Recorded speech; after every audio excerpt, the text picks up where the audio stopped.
And I have never seen an auction live. Hey, we got one, we got one, we got to go sold. Why do you want to be a part of that? Just stay home. Go home. Yeah. There's nothing you can do to change the outcome of what's happening here. So why do you want to be here? I just wanted to see what was happening. But when you have someone that believes in you and they're telling you, let's go. I feel like you're the right batter this time. There's nobody better than you. Let's go. That motivation makes you feel that you're Superman. No. She's like, either you're gonna be a bitch or you're gonna exactly. You're gonna man up. Or you're gonna step up to the plate and take care of your family. Which one? I'm in a security. Yeah. So you gotta come in a suit. You gotta come in a suit every day. So I'll never forget how I felt when I saw that manager. I'm in a suit now. He's like, yesterday tarmac, today suit. You work in the 6th floor executive office. How'd that happen? And I'm like, you see, you should never judge a book by its covers. You never know who you're dealing with. And you never know who might be your boss one day. Right? So treat everybody with respect and humility. And that's the sweetest revenge, if you want to call it revenge. Success is the sweetest. It's the sweetest. Yes. When I say stay hungry, you've got to want to grind every day. Grind every day, because the minute you feel, oh, I've made it, and I don't got to grind like that anymore, that's when all of a sudden you've lost. Hey, I didn't mean to interrupt the podcast so quickly, but if you could do me a favor, subscribe and share with a friend. You know, we have hundreds of thousands of views, and it turns out that only 60% of the people that are watching this actually subscribe. So we need the rest of you to subscribe, because it allows us to show proof of viewership. And when we do that, we get better guests on the show. Also, down below, you're going to see a link to our website. There's going to be a free manuscript on there called Forged into Man. It's a manuscript that we created with the 10 things you need to know to be forged into man. Everything that we talk about with all the guests that we've ever sat with is included in this manuscript. But here's the kicker. It's a 20-minute read, just a simple 20-minute read that's going to help you for the rest of your life. I hope you enjoy it. Now enjoy the rest of the podcast. Thanks for tuning in. I have the absolute pleasure today of interviewing a good friend of mine, Julio Guzman. Now, Julio was born in Jersey City to Dominican parents. He moved to Homestead, Florida, the city of Homestead, at the age of 3. He's been there for over 40 years in his entire life. He's the third of 4 siblings. His youth was defined and designed by sports. Like, he played football, he played baseball, and he ended up getting a double scholarship to Carson Newman University in Tennessee. He played both football and baseball there, but then he was drafted by the Arizona Diamondbacks in 1997, round 37, as an outfielder. He spent several years in the minor leagues before being released, the only extended time he's ever left Homestead. He lost his father in 1998 while still in the minors, and he returned home and earned his master's degree and MBA at Florida International University in 2013. He got his real estate license back in 2003. 2 years later, as soon as he was eligible, he became a broker. He opened up Essential Realty, which became a full-service brokerage specializing in bank-owned REOs, distressed properties, and short sales. He also owned 2 Quizno franchise locations. He got his family to invest in these locations, and then ran them for about 5 to 7 years until they collapsed. He auctioned off all the equipment, and he describes that moment as sitting in the kitchen, crying, not understanding why this would be the position he was in. But later on, he ends up being appointed as a council seat, number 1, in February of 2019, becoming the city's first Hispanic and probably the only Dominican vice mayor in its history. Served as the city council chairman for the South Dade Chamber of Commerce from 2020 to 2021. Ran for mayor in 2023, raised $96,000, and lost 60 to 35% to incumbent Steve Lossner, which we're going to get more into. He is now branch leader of Avanti Way Realty's Homestead branch, a mortgage loan originator, and a productivity coach for real estate agents everywhere. He's also hosting the Talk Visual podcast, which I hope to be a guest on soon. Thank you for doing this with me. I appreciate you coming up to visit me. And on that long drive from Homestead, Florida to central Miami. I was looking forward to it, man, because you're always a good time. Oh, man, You've always shown me love over the years, so it's a real pleasure to be. I really appreciate it, man. I remember, before we get too deep in the interview, I remember when you were running for mayor, And I was in Homestead because I was visiting the VA Homestead clinic down there. And I had left there, and I was on Campbell Drive, and I stopped at this like cafeteria to get a cup of coffee. And here was this like life-size poster of you waving because you were running for mayor. And I took a selfie with it. I was like, check it out. And I was like proud of you, right? Like, you know, I was excited to see you doing that. I remember I thought about running for commissioner and being a part of the commission here in Miami-Dade. And I called you and asked you for advice, you know, on that too. And it was crazy because, you know, God has a way of sending you messages. Right. And so shortly after thinking I'm going to run for commissioner, and I had a campaign manager, Right. and we opened up the bank accounts and we did all that stuff. We're ready to start earning money. I got a heart attack. Yeah. And so I remember when when that was over and I came back to the office and I sat down with my wife and went to the whiteboard and we put up all the things that we do, or I do. And I said, I need to get rid of stuff because I'm not going to die from this. So what should I get rid of? And immediately commissioner was out the window, right? I was like, it was out the window. As much as I wanted to do for my community, I figured there were other ways to do it. But you know, when you called and you were asking me questions, I knew your heart was in the right place because you were asking the right questions. Right. You were asking because you really wanted to see change. And I was like, okay, if it's going to do something, and seeing how you've moved in the past, it's got a really good chance. And look, is it off the table?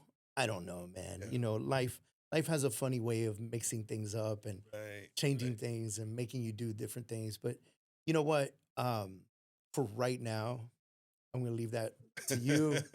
You do your thing and just keep it coming my way, right? So, all right, so let's dig into this. I want to bring it down to the roots, okay? So your parents leave the Dominican Republic. They end up in New Jersey. Yeah. You know, I always joke, like all good Dominican and Puerto Rican, we got to start in New York, New Jersey first. Before we make it down to Florida, right? The Puerto Ricans go to Orlando, the Dominicans come down to Miami, you know, like Cubans come to Miami, right? They come direct. They're much smarter at this than we are. We want to go feel the cold, and they go, no, this is not for me. I never understood that either. Yeah, I don't get it either. You just wanted to go to New York. You know, I think New York, for so many years, has built such a large community.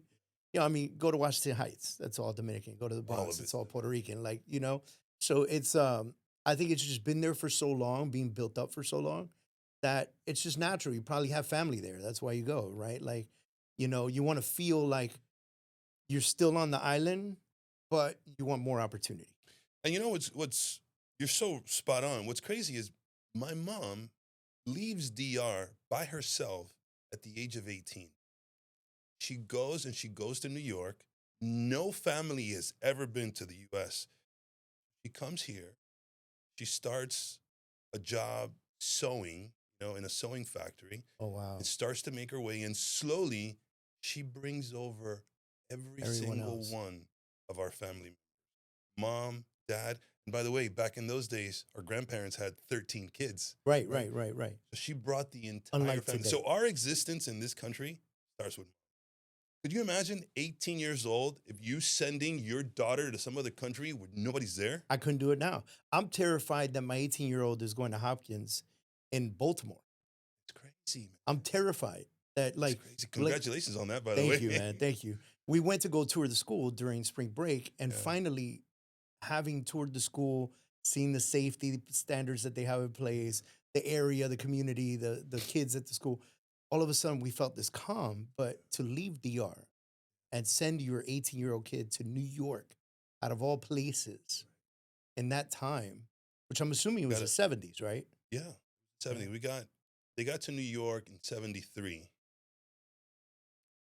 Actually, before that, I know I came to Homestead in 79. Okay. Right?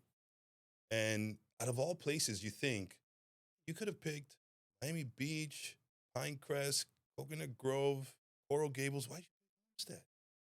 Way down south. What happened is my mom had a cousin who lived down in Homestead. The houses were.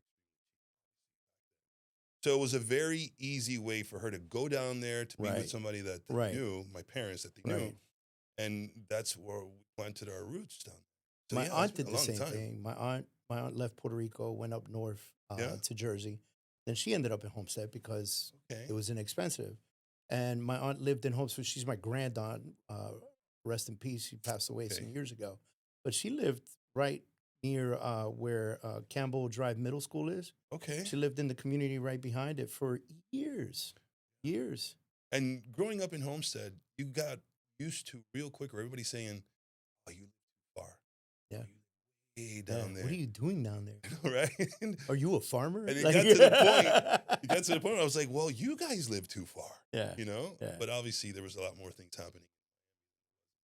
Yeah. I Yeah. don't know. Up until, the boom of Homestead, which really went crazy. But we'll get there. So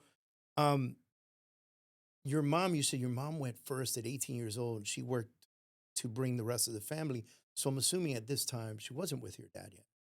Well, they had gotten married in DR, but she came first, right? So she was already married to your dad and your dad stayed in DR. Right. She comes first to do this. Then Why did he it went happen after. that way? I'm not really sure what the laws were, if you could travel together, or who was giving her, quién la estaba pidiendo allá, who Yeah. was her sponsor Sponsoring over her. there Yeah. in New York. So I don't know exactly what that dynamic was, but Okay. I know that she got there first, and shortly after, then dad, then the parents, and the brothers and sisters. Not only was it, all of the family on mom's side, the same thing happened with dad's side as well.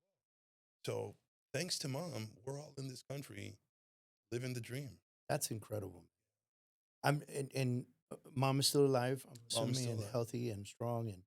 And does she ever sit down and describe to you what that was like? Well, mom now has dementia, right? So Okay. she's bedridden, and that's also taking a toll on the family. But obviously, I'm when sorry to hear that, but it's something that kind of creeps up on the family, so we're trying to give awareness now that might be the same thing, because just from one day to the next, you find yourself in such a odd place with your family, and then disease just continually gets a little bit worse here. But during the time where mom was very lucid and she was good, she would tell us all the stories about what she was doing when she was in DR. She was a nurse in DR. Obviously, she couldn't be a nurse here because she didn't have the education. So she had to go through she had to be a laborer in order to make it. But she was telling us, yeah, it was tough at the beginning. Slowly, after the family came, she got her bearings. Dad were here, had kids, very loving family. what about the rest of the family? Did they follow suit to Homestead or? Most of them stayed in New York for a very long time until, like you said earlier, there's something about the cold Yeah. that once you get older, you Yeah. start to say, Enough of "El this. frío me está matando." Yeah. Listen, I treat New York like, hey, listen, God bless all you New Yorkers out there. I love New York. I was born in the Bronx, born and raised in the Bronx. And I treat New York like I treat Vegas. I got a 3-day max. That's it. I don't want to be there any longer. Right? It was really cold. Yeah. And actually, mom came because she had asthma, and the doctor said, you need to go live in a warmer environment. And that was one of the reasons that, we made the decision to come down here. Okay. So, planted roots in Homestead, and that's where, and then the family slowly started to migrate years later, and I'm talking, maybe 15, 20 years later, and they made it to Jacksonville. Some made it to Virginia, but most of them still live in New York, New Jersey. So you're the third out of 4 kids. Was the fourth child the youngest born in Jersey No, or he was born here. here in Homestead? Born in Homestead. James Archer Smith Hospital. Lucky guy. Jesse. Jesse, like, Lucky guy. So the conversations that you had about them, like what is probably the most impactful story that maybe your mom told you about being here and creating this dynamic of bringing the family down? So mom at one point said she had to have her kids taken care of. Dad was working, and she popped up on the babysitter a little bit early, and she saw my brother like tied up in a certain way that was not very pleasant to mom. And she was like, these people don't care. They don't act correct when they're trying to take care of your kids. She's like, there's no way I'm going to have my kids in this environment. So there was moments where she says, I want to have the time and the ability to spend time with my kids because I want to see them grow up and I want to see them do things that she didn't have the opportunity to do. Right. So that was one of the lessons that mom taught me early on. She says, work hard early so that you have time to spend with kids later. And mom really busted her. I mean, out of the 4 kids, I think she ran circles around us in terms of working. Work She ethic ran and work circles time. around us in the amount of time she put in. Yet she never missed a little recital. She never missed anything when it came to the kids' development, school, sports. So that's one of the really good. So I'm assuming there weren't a ton of Dominicans in Homestead when you were a kid, you know? And baseball's like Dominican religion, you know? So that was like your passion. You were in baseball. Like how early on did your parents put you in baseball? Like was this like I'm 3 years old in little league or I remember it was soccer first. The first sport I played was soccer. Okay. Right? And it was. That's interesting that you. I know. Yeah, right? you I go didn't that understand it either, but my parents just wanted to put us in sports so that we didn't sit at home doing nothing. Right? So we were all playing sports. I get into soccer. I liked soccer. It was cool. The next sport I played was Pop Warner football. All of a sudden, you're in Pop Warner football, playing, hitting. You're trying to make weight, you know, because Pop Warner was about weight. Yeah. Then I was playing baseball. So it was every season there was something There I was was something doing. going on. The only sport I didn't play was basketball. I wish I could play basketball. Yeah. It didn't work out that And you way. got the height for it too. I know, but I've got the height and I still can't dunk, which is crazy. So I'll show you a video Crazy. later. I took my wife. My wife tells me the other day, "You want to go play basketball?" Yeah. I was like, "Sure," you know. And my wife, like, you know, she thinks because she's Dominican, she's good at all sports, you know. And I have a great video of her missing a shot. It's hilarious. So I'll show that to you later. That's cool. Athleticism. So I remember growing up, right when you hit that growth spurt, right? All of a sudden I got taller, started to throw harder. And I knew baseball was going to be a thing because when I was throwing, just warming up with people, saying, stop throwing so hard. Why are you throwing so hard? And it just had one speed, right? So I was throwing hard and all of a sudden I knew at a young age, let's say, 11, 12, 13, I go, okay, I can throw really hard. Right. And that's when I knew and I said, okay, I'm going to start trying to develop this. And for my entire career, I always had a really, really good arm, which was above average. And, at first you don't really understand, but everybody telling you they don't want to throw with you, it's for a reason. Yeah. So that's when I knew. And I said, okay, let's pay some attention to your baseball development. See where this. What time frame was that? Like, when do you realize baseball was the ticket? Right around 8th, 9th grade. Okay. I started around to that see, growth spurt. Yeah. I started to see. And then, in Little League, kind of stand out in Little League. You're making an all-star team. You go to high school, and all of a sudden, you're kind of like, oh, you're in junior varsity, but you could potentially be a varsity player at a very young age. And then remember Hurricane Andrew, 92. Yeah. Right? And that was my sophomore year. Yeah. So during that time, Homestead High School, didn't have such a great baseball program, right? Compared to some of the others, Westminster, Trinity, some of the other schools, right? And Gables High School. And that's when the coach told me, he goes, hey, look, now you have an opportunity. What happened with the storm, you got the opportunity to go to another school. I'm going to set you up with Gables High School. Okay. And I was like, okay. All right. So then while we were getting our house rebuilt, we lived near the Gables. And I went to Gables High School, and that's how that transition happened. So I have a set of friends. Did you graduate from Gables High School? Interesting. And that's how the whole thing started. If you would have stayed in Homestead, we would have graduated together. You know that? Oh, yeah? Yeah. You were down there too? Yeah. I'm class of 94. That's crazy, man. Broncos. Yeah. So wild. That's why I was like, you threw me off with the graduating in the Gables because I thought maybe you had graduated from Homestead. And I was like, how did we not know each other? And the craziest thing happened too when walked into Gables High School for the first time, I had already been at Homestead, and that's where all my friends were. We grew up together. We went to elementary, junior high, high school. Now I'm in this complete new environment. I called my older brother up and I'm like, Bert, you gotta come sign me out, take me back to Homestead. Brother comes, signs me out of school, withdraws me, takes me back to Homestead. So my parents get a call from the athletic director saying, "Hey, I thought Julio was enrolled here, but I just saw that he was unenrolled." And they go, "What happened? We had all this set up." Obviously, my dad wasn't very happy about Oh my what God, I happened. So can when me imagine. and Bert got home, it wasn't How much older is Bert? Bert. Oh, so he had the over 18 authority to do this. It's crazy. What was he thinking, man? I'm like, how do we think this is not going to come out, right? Like, nobody's going to find out. You're going to get from the Gables because you guys were living there, right? We were living close to the Gables, Yeah. right? But he was working. He was doing something in Homestead. So he just like, all right, you can just ride with me. Oh, So he pulls me out of wow. school. I go back to Homestead. So when I get back to Homestead, I'm like, I'm back. Oh And my everybody's God. like, this is strange. It only lasted. That was. I imagine your dad didn't let it last that much longer than that. Speaking of your dad, are you guys 4 boys? Like, what? No, older sister, she's the first, Okay. who works with me down south at Avanti. Nice. Anyway, at Connie. Then it's Bert, second, myself, and then Jesse. Okay. So 3 boys. Yeah. Sister's in charge.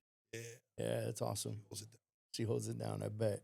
And so growing up with 3 siblings in the house, what was kind of like the code in your house? Like, what did your father hold as the code of the house? What did he teach you that a man is supposed to be? Right. Like, what were those things? How did that happen in your house? Like, I'm blessed to have 4 amazing daughters, but I don't Right. have a son, so I've never had to teach a man the man code. You know what I Right, mean? right. So, what was that like for your dad? So, my dad eventually had restaurant and bar, right? So it was a restaurant during the day, bar at night. And it was catered more towards Mexicans, So the farm labor workers would come and work, and then they would spend a lot of their money at the bars that my dad had. Gotcha. So on Sunday, never have anybody because that's when he counted money, right? So there was rules to protecting the family on certain days Right. that he was going to count money, right? So we knew nothing's going to happen on Sunday. And my dad always said, make sure that you guys always do what your sister tells you, right? So mom was working, dad was working. Connie was like mom at home. So Connie had to feed us, dress us, she had to go to school, Wow. do all that stuff. Yeah. So those So were you're kinda, not even joking when you say Connie Holt. no, sure. And other than that, once we went to school and came back, we kind of got to do a little bit of what we wanted to do, but we were always outside. Yeah. We were always outside playing Different with world now. friends in the neighborhood. And when it was dinner time, mom would come out to the backyard, scream our name, Julito. And we would come home because it was dinner time. Yeah. And that was basically the way we grew up. But we would go to the little junkyard at the corner and we would build like a house there with scraps of wood, and it was a completely different time than what A we're different seeing world. today. Now they're doing it on Yeah. Roblox. Right. Yeah, right, which right. is like there's no creativity there. So that's what we did when we were growing up. We would play hide and seek and we'd get creative with it. You can't step on concrete, you can only step on grass, So it was Oh, those kind of man. games. The good old days, man. The good old days. Your parents worked super hard to provide. Yeah. What was you told the story about the babysitter and her figuring that out, but she still had to work like the entire time. It wasn't like she said, well, I'm not going to work. I'm going to stay home with the kids. She wasn't a housemaker or a homemaker. So she worked. Your dad opened up the restaurant bar. What did your mom do at the time? She was still working, Doing what? sewing, Still in the sewing. still in the sewing business. This is now we're in Homestead now, Yeah. right? And my dad, before he got the restaurant bar, he was a handyman. Yeah. He's out there laying tile. He's out there pouring cement. He's out there working with his hands until he got an opportunity to become a partner in a restaurant. And then ultimately, he bought out the partner and all that. But that was kind of later on in life. So, mom, it was, 10-hour days for mom and dad. How long did that restaurant, like, is that pretty much your entire youth or? Yeah, Yeah. pretty much. Restaurant bar, pretty much our entire youth. Um, and it was good. It provided for Yeah. the family. I can imagine. I mean, we weren't, you know, driving Ferraris or anything, but we had clothes to go to school. Yeah. We could buy Nikes every now and then. So it was a good living that my dad made for the family. Um, Mom just liked to work. She didn't stay home.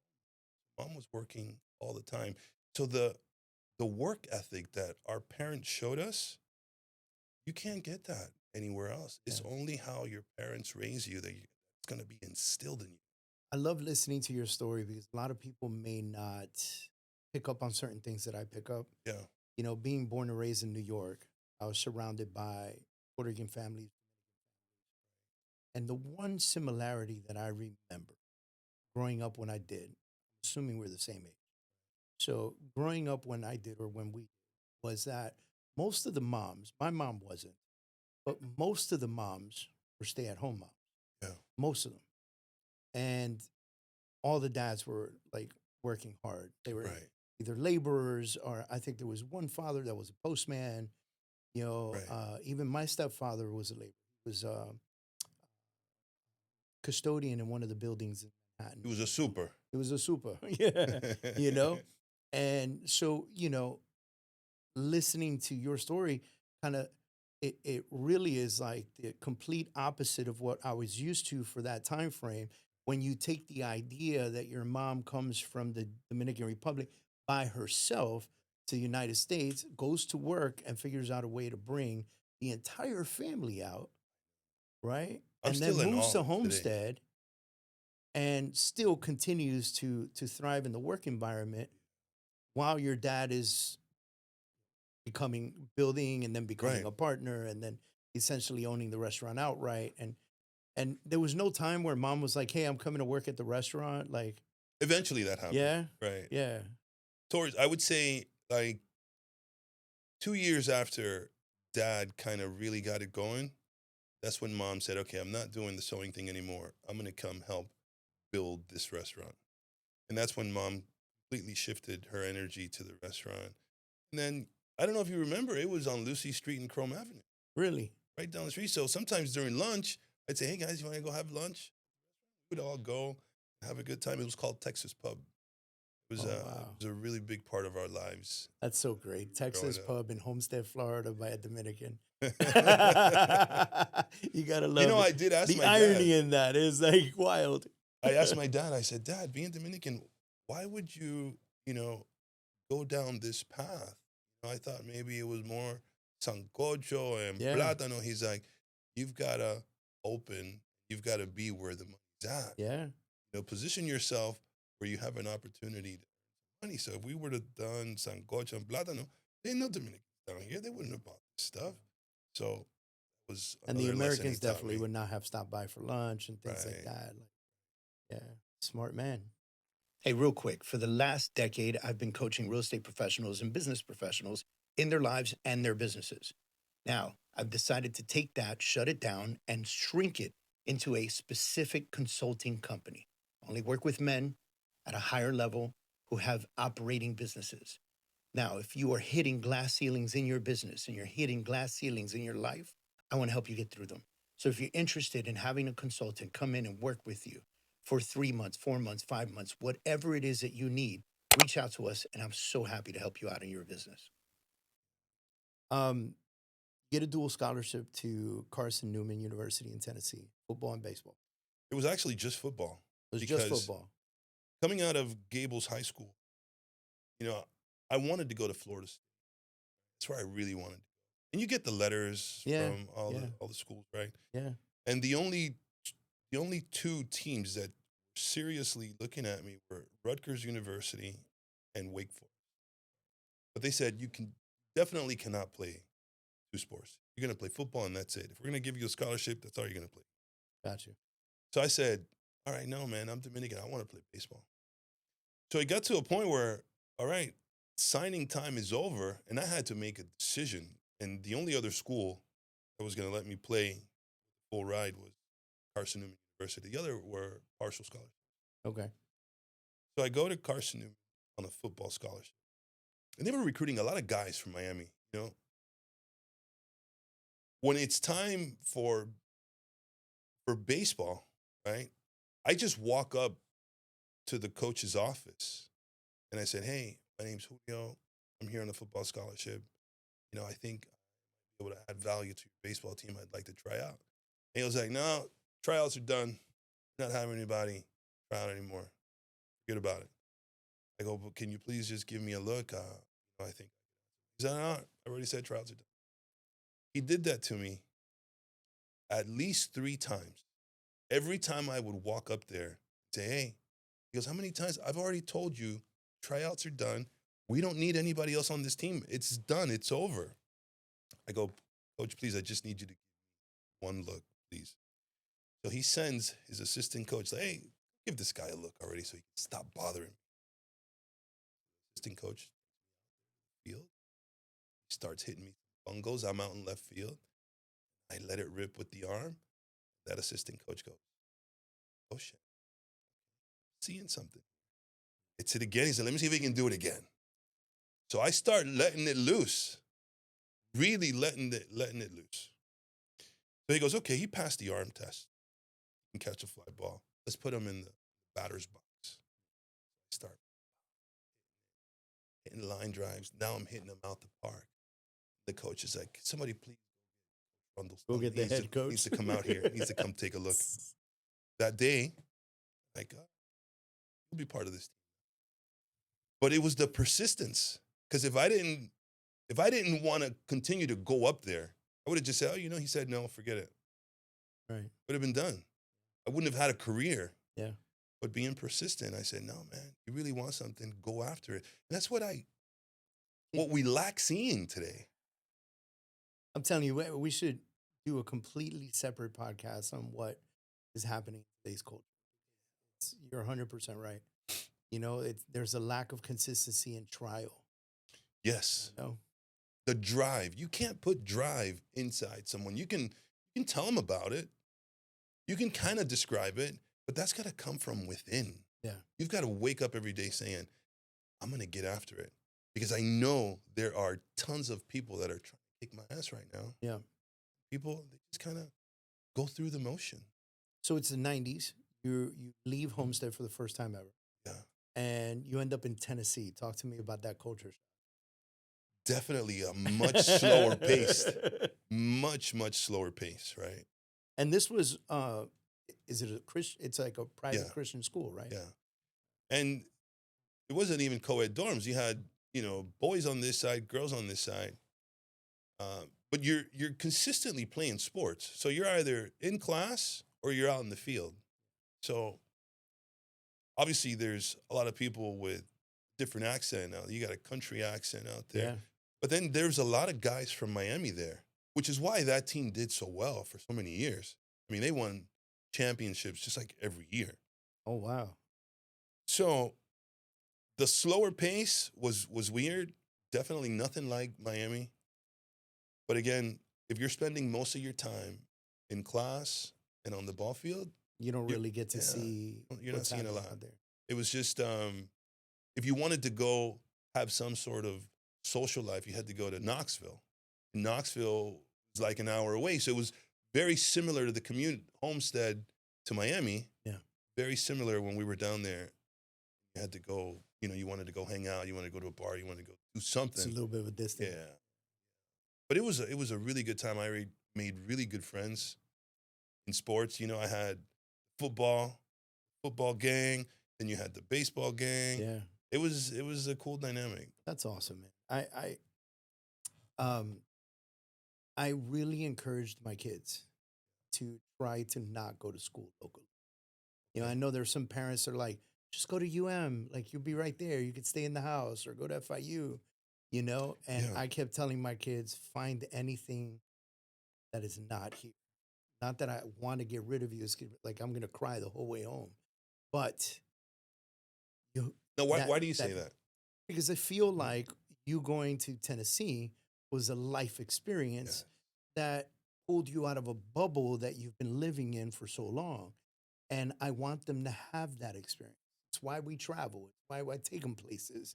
It's And um, being as successful as you are, it's hard not to spoil your kids, right, right. And even though you're not consciously thinking You're about not it, thinking you're spoiling you're them, but you're still, doing you it. got them in a bubble. Yeah. They've got it pretty easy, right? And I want her to know what it's like to be ramen noodles and Yeah. like, suffering through college and having to deal with that. And I know a lot of parents are probably hearing this right now and they're going, "Why do you want your kids to suffer?" And guys, just look around at the generation around you. It's not, I don't think it's You know, suffering. I think it's maturing. it's maturing. It's um you know how they say pay to play, Yeah. right? Like this is your payment. I think it was This you. is I your heard, I payment. heard this saying from She you. should If be a you're, doctor one day. She should like yeah, build it. I heard this in one of your conferences. Yeah. If you're not uncomfortable, you're not growing. You're not growing. You got to be uncomfortable to Yeah. grow. Yeah. And you'll notice when you're uncomfortable, you'll figure it out. Has to scare the shit out of you. If it doesn't scare the shit out of you, it's not worth it. Right. You know? So I do remember exactly what you said. You're eating ramen noodles. You got to wash your own clothes. You got to figure out what you're gonna eat for breakfast, lunch And dinner. dinner. Like, And you then, got to look at your bank account and go, yeah, if I eat that steak tonight, right, I might not be able to have breakfast tomorrow. right, right. And I think a lot of college students make the mistake of, let me go out and get some credit cards, and let me Yeah. just go charge these up. And being 16, 17, 18, and you got credit debt already when you get out, Horrible. and you add that to student loan debt, Yeah. I mean, you're setting Horrible. yourself up for failure, For man. failure. So now we can tell our kids because we went through it and we understand a little bit about how money works. For me, it was different. I did college later on in life. So I also have an MBA, but I earned my MBA much later in life. I was already in my 20s. Okay. And, but I went to the Marine Corps. And so same thing. It's still ramen noodle soup and like, you know what I mean? You're broke. You're a young Marine. You're broke. And one of the first things that they encourage young Marines to do is get that military credit card that works in the commissary and the PX areas. And, you do stupid things when you're 18, 19 years old, like buy a boombox for your barracks room and like, at that time, buy a bunch of cassette tapes, like so you can listen to all the music and like, all the craziness. And you realize that none of it was worth it. And you ended up in massive debt. And at the time, I was making a whopping $12,000 a year. Wow. And now I had to pay back this debt. But you had the good music while you were But there. I had the good music, So it was pretty wild, man. 1997, the draft. Yeah. Tell me about this day. Like, Arizona Diamondbacks pick you up. What is this day like to you? Like you're not there. You're probably watching. Well, I was in a wooden bat league okay. in Kentucky. Okay. Because you always wanted to keep playing so that your skills stayed sharp. Stay sharp, right. So in the off season, you would look for a wooden bat league. I'm there in Kentucky. And I knew the draft was coming, and I was getting some people to say, hey, you might be drafted. God willing. Did you believe it? Like, did you? I was hoping, and I was like, I definitely felt I was good enough, Yeah. At that age. I'm like, yeah, play at that level. And then I get the call from the Arizona Diamondbacks, and they said, hey, we drafted you 37th round. We're going to give you $16,000, and we're going to pay for your last year of college, right? And I'm like, okay, let me speak to my dad, and let me see what he thinks. So I call my dad, and my dad's like, sign it. Don't even think about it. I go, Dad, wait a minute. Don't you think we ought to negotiate a little bit? Maybe we ought to ask for more money. He's like, no, sign it. Just sign. And my dad was so proud of having a son. Come on. That, you know what I mean? That was like, that's the dream. I hate to keep saying Dominican, but it's hard not to say Dominican when you say baseball, right? And, because like really think about it, man. Like, it again, like we said before, it's like a religion. I can't imagine being your dad Yeah. and hearing that call come in, like, Yeah. "Hey, Dad, I got it. I got drafted by the Diamondbacks. What do you think I should do?" He's like, "Why are you calling me? What are we doing on this phone call?" Hurry up before they renew. So yeah, it was a really exciting time. Could have been more proud of you, huh? For my family. Everybody was ecstatic, right? So I signed, and I got to come home just for a little bit before I was going to be shipped off to Arizona. And my dad, I could hear him on the phone. Hijo, lo firmaron. Ahí lo firmaron de acá. It was just a big, happy time, Huge. right? I can imagine. I remember when he takes me to the airport now. It's like if you're sending your son off to college, it was like that moment that we got to embrace, and it was just like emotional. I have to do something else. Try to make you proud again. Because, as kids, we always say, I'm going to buy you that house. I'm going to buy you that. You guys have worked so hard for us. Buy that. Right. And you go and you set off to go do that. Yeah. And then you get there, you look around, you're like, everybody can run, hit, throw. Like you thought you were something, you quickly realize you are a peon compared to some of the talent that's at that level. Wow. You go, okay. But like you said, if you're not uncomfortable, you're not growing. Right. So immediately you get into work. I need to work extra hard. So what my parents taught me is, people might be smarter than you. They might be a lot of things, but they're not going to outwork you. Yeah. Right. So immediately you get into the cage, start doing everything you can to try to compete. And that moment that you are now playing at the professional level, all the camaraderie goes away. Just about. Now it's a business. Yeah. There's people walking around with these pads, and they're just writing everything down. It's like in the movies when the psychologist goes, Yeah, and starts writing, you're like, what are you writing down? Right. I want to know what's on that paper. What are you writing? So that's how it gets, and all of a sudden it's like, man, there was just a few months ago I was playing for the love of the sport, right? Yeah. And everybody's having a great time. Now you're competing with your team. Now you're competing.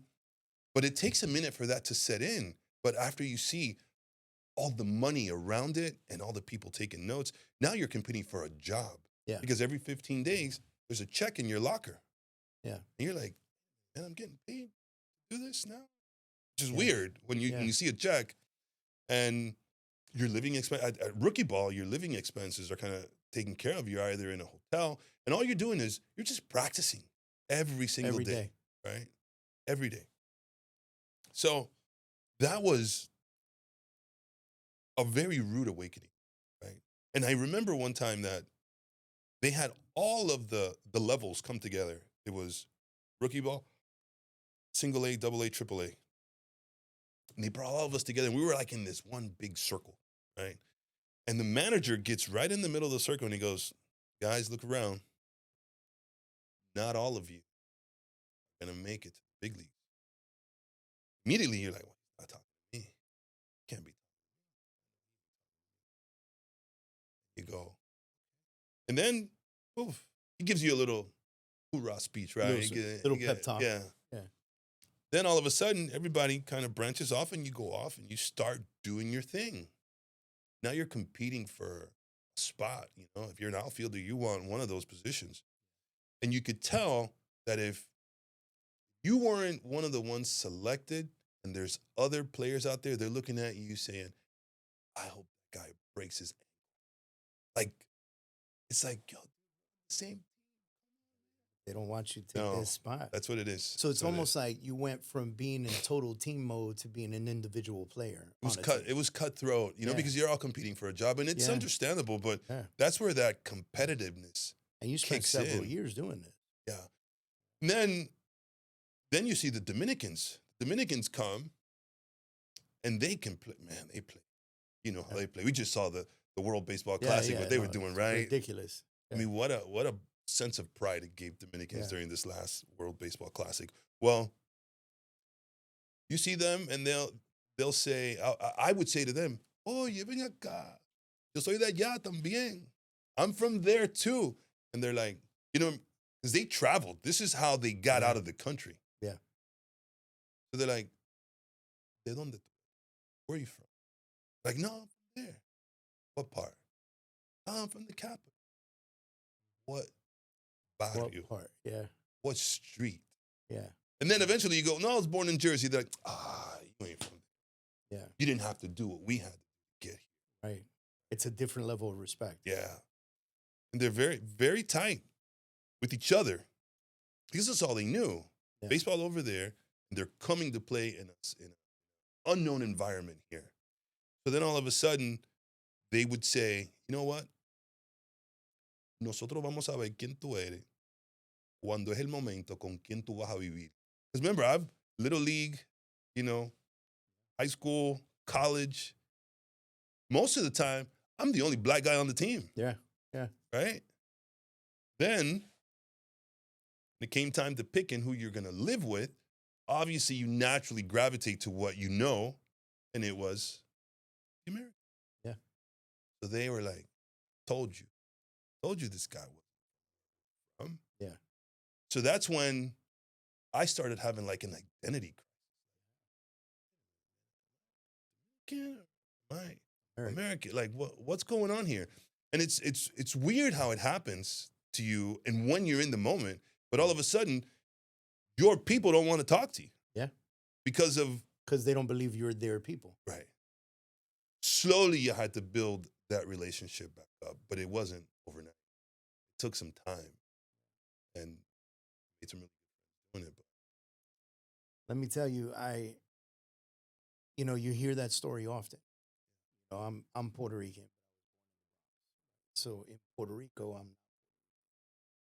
but in America, I'm Puerto Rican. So it's like, yeah, you end up having somewhat of an identity crisis. It's funny.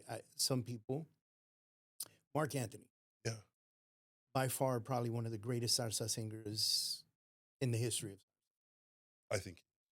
But he loses a lot of respect sometimes from the island because he's a New Yorican. Oh. Right? He wasn't born in Puerto Rico. He was born in New York. Okay. And so it's interesting that even at that level. At that level of fame still? At that level of fame, there's still a Puerto Rican out there who go, yeah, pero no de aquí. So Bad Bunny doesn't have to go through that. No, he doesn't. No, he doesn't. No, he doesn't. So you spent several years in the minor leagues, and you described the day-to-day as a constant grueling adventure, if you will. It was, it was playing. You were. It's bus rides. Oh man, long bus rides. Long. Because you're not getting the private jet to go game to game. No. You're traveling the grind, 12 hours. The politics, the competition. What does that do to somebody like you? How long did you do this for, though? 2 years. Okay. 2 years. So the way it would work is when you traveled to go play at a competing team's city, you went and it was usually a 3 or 4 day tournament, right? You're going to go play 3 or 4 games over there. That's true, yeah. Then you come back, long trip. The minute you get back to your home city, you get off the bus and you go in the locker room and you're getting ready to go home where you live in that city, the manager would call out certain names, right? He would say, Gonzalez, come on over here, right? Gonzalez would go into the manager's office. And then you would notice Gonzalez come out, tears, very sad, And you knew he just got released. So it typically happened when you traveled and you came back, everybody's like kind of on eggshells because I guess that those orders came up. They came that's from how the higher up. timing worked out. Right? Yeah. And they have a draft every year, so you really got to earn your keep there. You gotta produce. Yeah, because they're pulling brand new blood every year. Right. So there was a moment that I started noticing that the coaches were asking me to translate the Dominicans because they didn't speak English. And then at one point, one of the managers said, "Hey, you ever thought about being a manager?" And I was like, "No, not interested in that at all. I'm going to be a major league player." And this is his subtle way of saying, "Hey, you know what? If you don't make it to the bigs, I think you might be a good manager. But at the time and at that age, I couldn't see past tomorrow, right? Right. And I'm like, these are my peers. I don't want to be a coach or a manager. I want to make it to the bigs. And that was kind of his way of testing to see if there was any interest. Because even if you're going to become a manager, you've got to start off at the minor league level and you work your way and up. build to yourself the top. up. But most of the time, they have really cool lives. Yeah. You know, they're traveling. You know, they get to have families too. Their families travel with them. So I just flat out said no, right? And then I went to DR because I would ask I was like, how do you guys thought I threw hard, right? Remember I was telling you at a young age, these Dominicans were throwing harder than me. Straight lines from the outfield, no hop to home plate. I was like, these guys are cutting it loose. So I was asking them, how do you guys get so good? They're like, why don't you come to DR in the off season so you can see how we do things. So I tell my dad, yeah, I want to go to DR in the off season. I'm going to go practice over there. So he calls up some of the people he knows and he's like, hey, my son's coming. He's going to stay with you. Or do you mind if he stays with you for a while? And can you have someone drive him to and from Arizona's, ball field, which was in Boca Chica, from the capital, which is like an hour, 15 minutes, 20-minute drive. Oh, wow. So I'm commuting every day, right? And I had like this cell phone it was an Ericsson cell phone. Like, I don't know why I thought having a cell phone was cool, right? And I remember some of the players there would say, why don't you stop commuting, number one? Why don't you stay here with us? And why don't you leave all that stuff you got with you? Just come here to play ball. Yeah. I wanted to come understand how we play. So I was like, all right. So I started doing that. And that's when I started to understand the sacrifice that these guys make every single day to become a better ball player. And they're from all over the country. But you would eat, sleep, lift weights, go to school. Everything was there at that complex. You would just get better and better and better. But it was every single day you were playing. That poster that you see sometimes says no days off. Yeah, that was them. It was them every day. That's why you understood it. That's why you they're got so rid of the good. lap of luxury. Right. You made the sacrifice. Right. And I started understanding and these guys understood that sacrifice from God knows when, right? Like very early on. They knew you put in the work.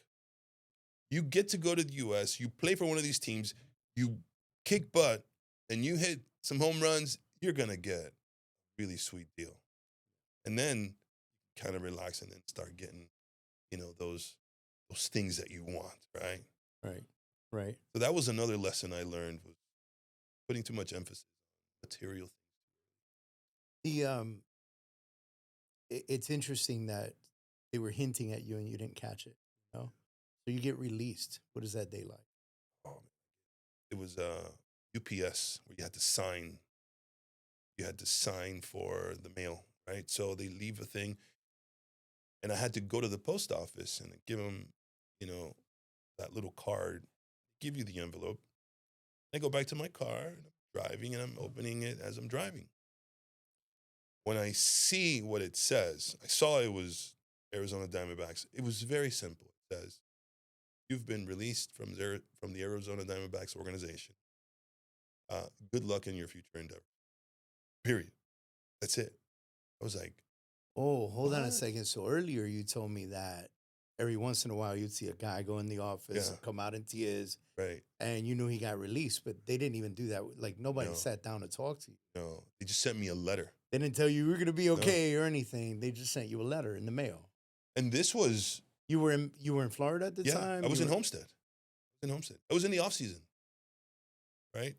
So I had already done DR, went to play a second season at Class A, which was South Bend, Indiana. Came back.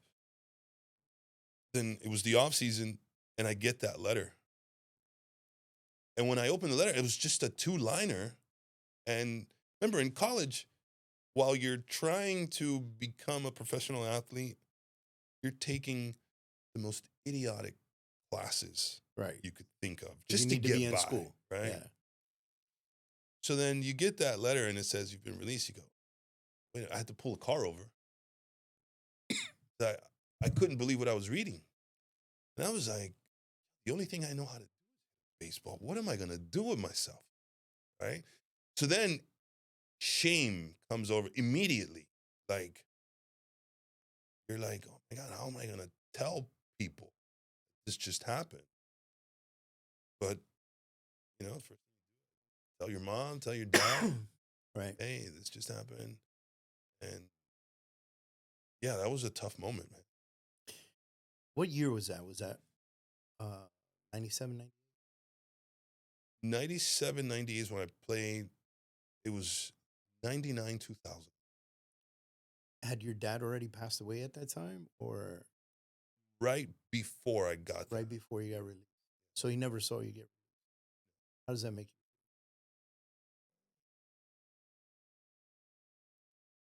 I don't know if I ever thought about it that way, because being released is not something that I feel very proud of. Right. It's a life lesson Yeah. that you get. But also, I feel like,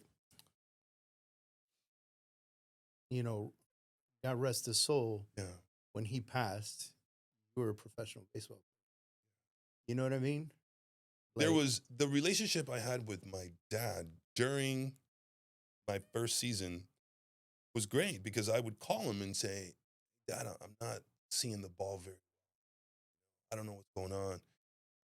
I think I should hold my hands higher, or I think I should, open my stance a little bit. And my dad would say the coolest thing. He'd say, Mira, muchacho, tú estás ahí por una razón. You're there for a reason. See the ball hit the ball. That's it. Take all the science out of it. Just see the ball hit the ball. And then he would dumb it down to make it a game again. yeah. And the next day you come out, boom, home run. I was like, oh. So that relationship was really, really good. It was incredible to have my dad in my corner. And then when I get a call saying, hey, your dad is sick, you got to go home for a while. Oh man, when I find out my dad had cancer, and it really took a toll on him quickly. Within 3 months, gone. Sorry to hear that. That was a tough road. And then going back to play, you're out of it. You just lost your dad. Yeah. You haven't been in the swing of things, so you're back. I'm not saying that is the reason, No, but you're navigating grief during a time Yeah. that you should be highly focused on. So that happened, and I had to work through that. I had to work to say, look, you're still playing, even though you're thinking about all this stuff. You need to figure out how to produce, because if not, you're not going to be here long. And there was those moments where there was days where you would say, I don't want to play. Dad's not going to play anymore. It's like an opportunity of a lifetime right here. You're in it. You're in the moment. But, mental health is important. If you don't know how to, kind of take that in and somehow work through that, we're going to be there long. You aren't going to be there long.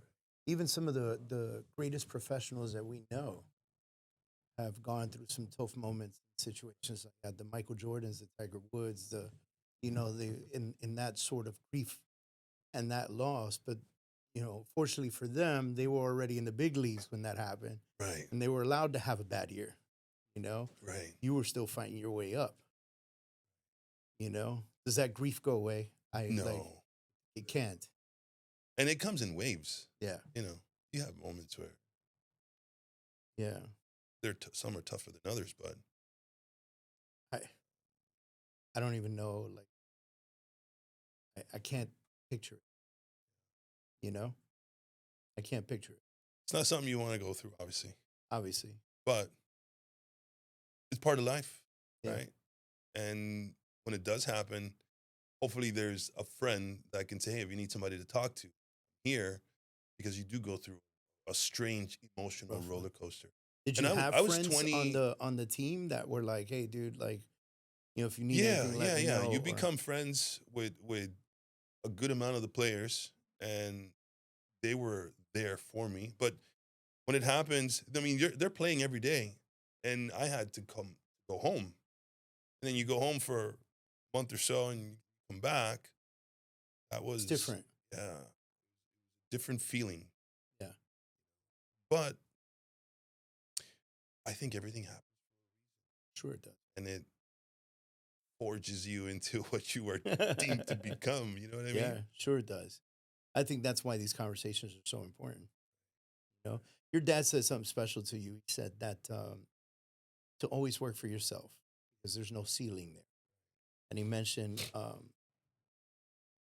that working for someone else has a ceiling. And I know that impacted you greatly because I understand a lot of your history and the things that you built for yourself and for your family. But he died. He passed away before you built that kind of momentum. How do you carry a man whose advice shaped your whole life when he's not here to see what You constantly try to make him proud, even though he's not. So the things that he said to me and that he instilled in me, every day I wake up and I'm like, and it's another driving force that we've got with us that pushes you through when you don't want to do something, you don't feel like doing it. All of a sudden you're like, you know what? Dad, Dad would hear you make you do it. And you need to be surrounded with people like that. And if you've got a gift of having of like that, your dad and wanting to make your dad proud here, got another. So he said to me, listen, you can build somebody else's business, build your because I've been building other people's business. he was an entrepreneur. He had his restaurant. He had his bar. I hope one day you have your own business so that you can feel what it feels like. And it always stayed with me. And I would see my dad back in the day didn't carry a wallet. He'd carry the rubber band with the wad of money, right? Carried in his pocket. I always Yeah. thought, man, it's so cool. He always got some money all the time. Yeah. So that's what drove me to always wanting to work on my business, work on myself instead of working. Now, there's been times where I've worked for other companies, and I'm always the curious one, like trying to figure out how does it work on the other side of this. I'm always the curious guy trying to understand stuff that people don't really look at. I'm like, see how. Yeah. And then I was always good at, you're the boss and you want this done a certain way, I'm going to do it exactly how you want me to do Yeah. it. And if I ever have ideas on what I think might make this more efficient, I would carefully present it to you, not to ever make the boss feel like you're outshining. I don't know, from a young age, I had that talent. Hey, I like the fact that you're still thinking about work even when you're gone. Okay. Slowly, I would get promoted. Yeah. So that was the key back then, which I don't know if today a lot of the employees still Understand. have that mentality. Um, Now that we're in this conversation after baseball, you come back to Homestead, get into the real estate industry in 2003. Yeah. What does that look like to you? Because you got into real estate 2003, opened up your brokerage like almost immediately in 2005, which for the folks that don't know, in order to open up a brokerage, you need Yeah. to be a broker. And in order to become a broker, you have to have the license for as a sales associate here in the state of Florida. And so you go through this.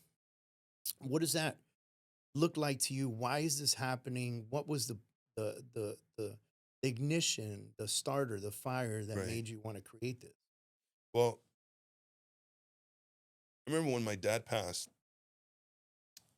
my mom had to take over the restaurant bar. Now, my mom, very just, she'd go to church every Sunday. She put religion very early. So she was having a hard time having a bar, church on, getting people drunk on Saturday, church on. So she was also, every time that the rent came around, I would say, why do we have to pay this much money in rent? She's like, well, one day you're in real estate and you have your own building, then you don't have to pay rent. So boom, that was the planting of the seed. She plants the seed. She's like, oh yeah, watch this. That's what it sounds like right now. So I go and I'm like, let me see what it takes to get a real estate license. And I saw it was a 3-hour course. And I'm like, okay, I can kind of go down this road. So I go get a real estate license, and now I'm starting to sell real estate, and I work at Coldwell Banker in Kendall. Okay. Right? I live in Homestead. I'm driving to Kendall because I thought, well, the price points were higher in Kendall. But I would drive to Kendall and then drive right back because my base was in Homestead. Clients were in Homestead. So now I'm doing this back and forth, but I start selling some property, right? And I start to feel a little bit better about real estate. And this is when commissions were 50-50. Yeah. Back then, right? Yeah. And during my initial realtor moments, I see two very successful realtors with two totally different approaches to why they're successful. And I remember their names. It was Doug Smith and Tony Comillas. Tony Comillas was a very charismatic guy who would go to La Ventanita and he would get coffee and he would pass everybody his card, while Doug Smith was the headset guy making call after call after call. And I was like, these two kind of have the same production, but they just do it differently. Ways. I was able to build rapport with them just on a baseball level. They both love baseball. So now, these were the moments where they weren't giving out secrets on how they were successful back in those days. Back in the early 2000s, people were like, this is my script here. This is what I'm doing. Yeah. You can't get in on this. I don't think people realize how lucky they are today that they can go to YouTube and get a million scripts. Right. Right. They were like, you can't get in on this, man. This is sacred stuff. So me being able to build rapport, they took a liking to me, and all of a sudden they're like, this is how we do our thing. I was like, you're letting me in. And I would apply both of their strategies, and I started to do really well with both strategies. So I said, okay, now I'm starting to feel better about life, right? I know that family wants to get out of the bar business. So I start looking for other things. Like, okay, we're going to open a Quiznos restaurant. Because I would go to other places in Miami, see it doing really well, and I go, man, this could really work down south. I would do that, bring the concept back. What do you think? I said, Mom, let's go to one of these seminars. Let's go learn about it. I'd bring the whole family. We'd all go learn. Everybody's like, Julio, if you think it's a good idea, then we'll proceed. No pressure. No pressure. So we proceed. I asked Mom, I said, Mom, I need all the family savings. Got to put it as down payment on this new concept. There you have. We had to get a loan from a bank and had to go through that process. When you initially open up, it's a home run. There's a line out the door every single day. Man, I knew this was the right decision. This is awesome. And it's the first time Homestead started getting some of these other concepts to come down there. Yeah. It did so well that I was able to quickly take the profits and go open another one across town where it was directly in front of the hospital. I said, this has got to work. If it's going to be in front of a hospital, Right. you know that things work if you're in an airport, Yeah. you're in front of a hospital, Lincoln Road, like places like Yeah. that. So Yeah. all of a sudden, I was the one that signs the first lease. And I knew it was anchored by Publix. So I told myself, I go, Publix and even though Publix sells sandwiches too, it's a completely different customer, right? So now we have the store on the west side, and now we have a store on the east side. But what I did not know, and this is a lesson, is when you're the first person to sign a lease, you probably want to know which other food concepts are coming into that shopping center. Because then what I realize is Casavana is coming, which is Cuban Sergio kind of deal. Yep. Then you get Little Caesars. Then you get Chinese. Then you get like a Robux smoothie place. You get all these other food concepts. So when you're coming to buy a Quiznos sub and you're paying $10 for a small, right? Because it was premium meats and it was all that. When you can go next door and get a mountain of fried rice for, $3, Yeah. $4 to $6. It was hard to compete in that shopping center because we were no longer the only food. So now people have choices. And you weren't the premium meal. Right. Yeah. Now we're paying, and this is back in 2005, 2006, we're paying $5,700 in rent, this 1,500 square foot space. We're like, I don't know if we can make rent next month. And that's when the decline started, right there. So during this time, is one hurting because of where it's located and the other one's doing well? Yes, it's exactly what was happening. And then so the one that was doing well had to cover the other one. Right. And this is where I think if you get a scholarship to go play a sport and you don't take advantage of the opportunity you have with education, when you need it, you're missing out. You're missing out. Right? That's why I went back to school. Classes. Right. So I went back to school late, like you did. But I went back to school late for the reason I'm going to tell you. Now, all of a sudden, one is supplementing the other, right?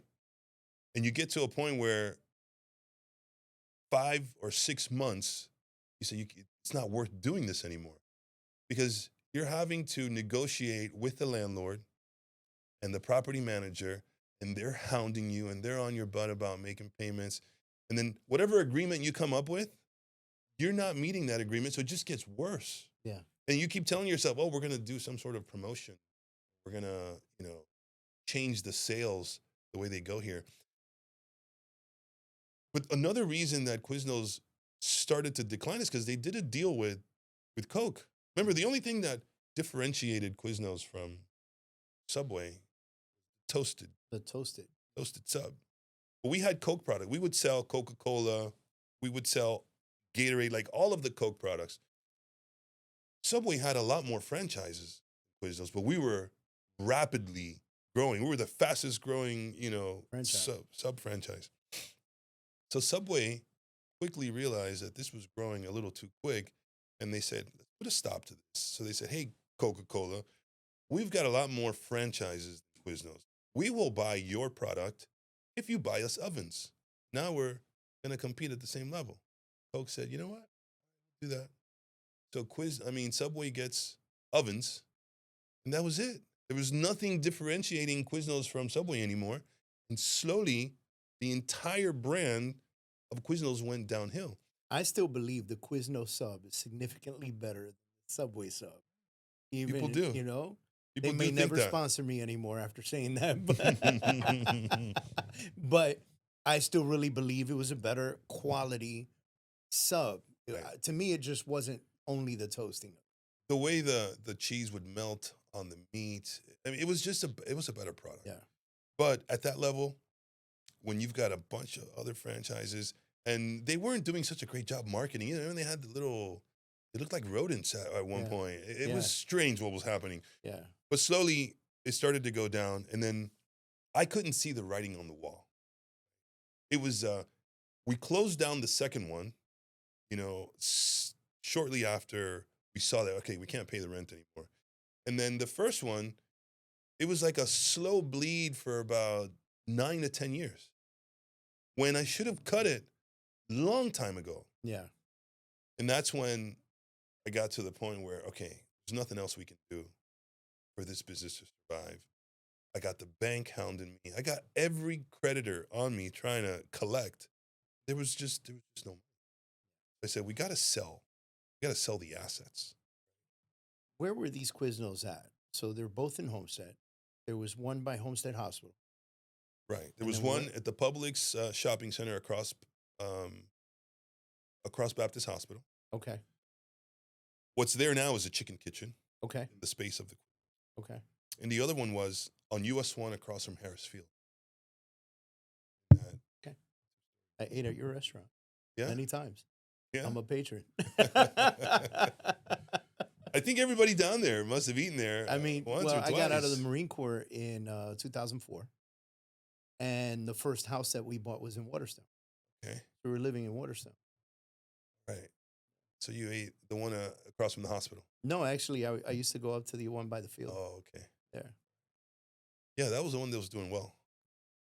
Yep. So that happened. And then the bank hires an auctioneer to sell. Oh, so this is not you, because you still owe the bank. Right. And you tell the bank, hey, I can't pay you. I don't have any money. So they bring somebody in to auction everything. You're not getting this money. The bank is getting it. So they hire sugar something auctioners. And they'll come into your restaurant and they put little numbers on every piece of equipment that you've got, right? And I have never seen an auction live. Hey, we got one, we gotta go, sold. This happened right? in the store. In the store. And then when they advertise it and people come, right? And when they start that whole process, things that you might have paid $8,000 for, all of a sudden sold for. Oh. And now people that win are going and they're like ripping it off the wall. Like, this is what I just bought, so screw it. I'm just going to rip this whole thing off the wall because it wasn't going to damage the equipment, but they didn't care what it was attached to. Everything, the whole thing. And when I'm watching this thing unfold right before my eyes. Because you're standing there watching this whole Yeah, thing. anybody in their right mind would have said, why do you want to be a part of that? Just stay home. Go home. Yeah. There's nothing you can do to change the outcome of what's happening here. So why do you want to be here? I don't know why I wanted to be there. I just wanted to see what was happening. And when I see them ripping stuff off the wall, rage that comes over you. You want to go and you fight everybody first, right? Yeah. And then when they're getting close to being done, then that fight turns into like pity, like you just go to the corner and you like in the movies where you put your back against the wall and you just kind of slump down into onto the floor. That's exactly what I was doing. And then it turns into sobbing, crying, loser. Like, how could you ever think that you were a winner? You knew this was going to happen. You're nothing. Your family doesn't like you. It was all those. I was going to ask you that because now, all the family's money was tied into this, and now it's all gone. Now the forever plan is gone. So eventually you got to go home, and you got to face the music. And it's, hey guys, we knew this was kind of on its way. And then mom would say, God is with us. Mom will always give you that consoling, that talk that you need to hear, but it still hurts. Yeah. It's like a wound that it's you've like got. Almost like in the back of your head, you're still going, Mom, you don't get it. Right? Like, I needed to hear that. Thank you. I love you. But also, like, we're not on the same page on this one. So how does your family feel at this moment? Like, how do they feel towards you, the situation, everything? All their money's in this. Right. at first, I think they were scared. They're like, I hope he doesn't do anything to himself. You know, like he looks depressed. He looks really bad. Like, Yeah. a beard. You know, you don't want to come out of your room. You're in that, like a caveman Yeah. kind of moment. And over time, a few weeks go by, months go by, it started to become supportive. Like, hey, it's all right, man. Things happen. Get back on the horse. Yeah, Let's let's keep go. Get going. out of here. Let's get out of this room. Let's go get some fresh air. And all of a sudden, so my family's always been really good about uplift. That's good. Let's get you out of this rut that you're in. And slowly, I got back into real estate. Because anytime you're depressed, go sell a house. Yeah. Go sell a house. That'll get you That's what I tell depression real everybody. quick. You're one house away from whatever you want, you know? Yeah. So that's how that all went down. How long did it take you, would you say, to really escape the depression that you were going through post Quiznos fall? Like 6 months. Wow. 6 months it took me. It's hard. It's hard to see past that moment, Yeah. you know? Like, I'm sure there are guys listening right now that are like in that moment. That's why I think if you truly surround yourself with people that care about you, people that are inspiring you, people that get after it every single day, people that are great at something that they're doing it at a really high level. The more you surround yourself with those people, the shorter your depression time is. Right.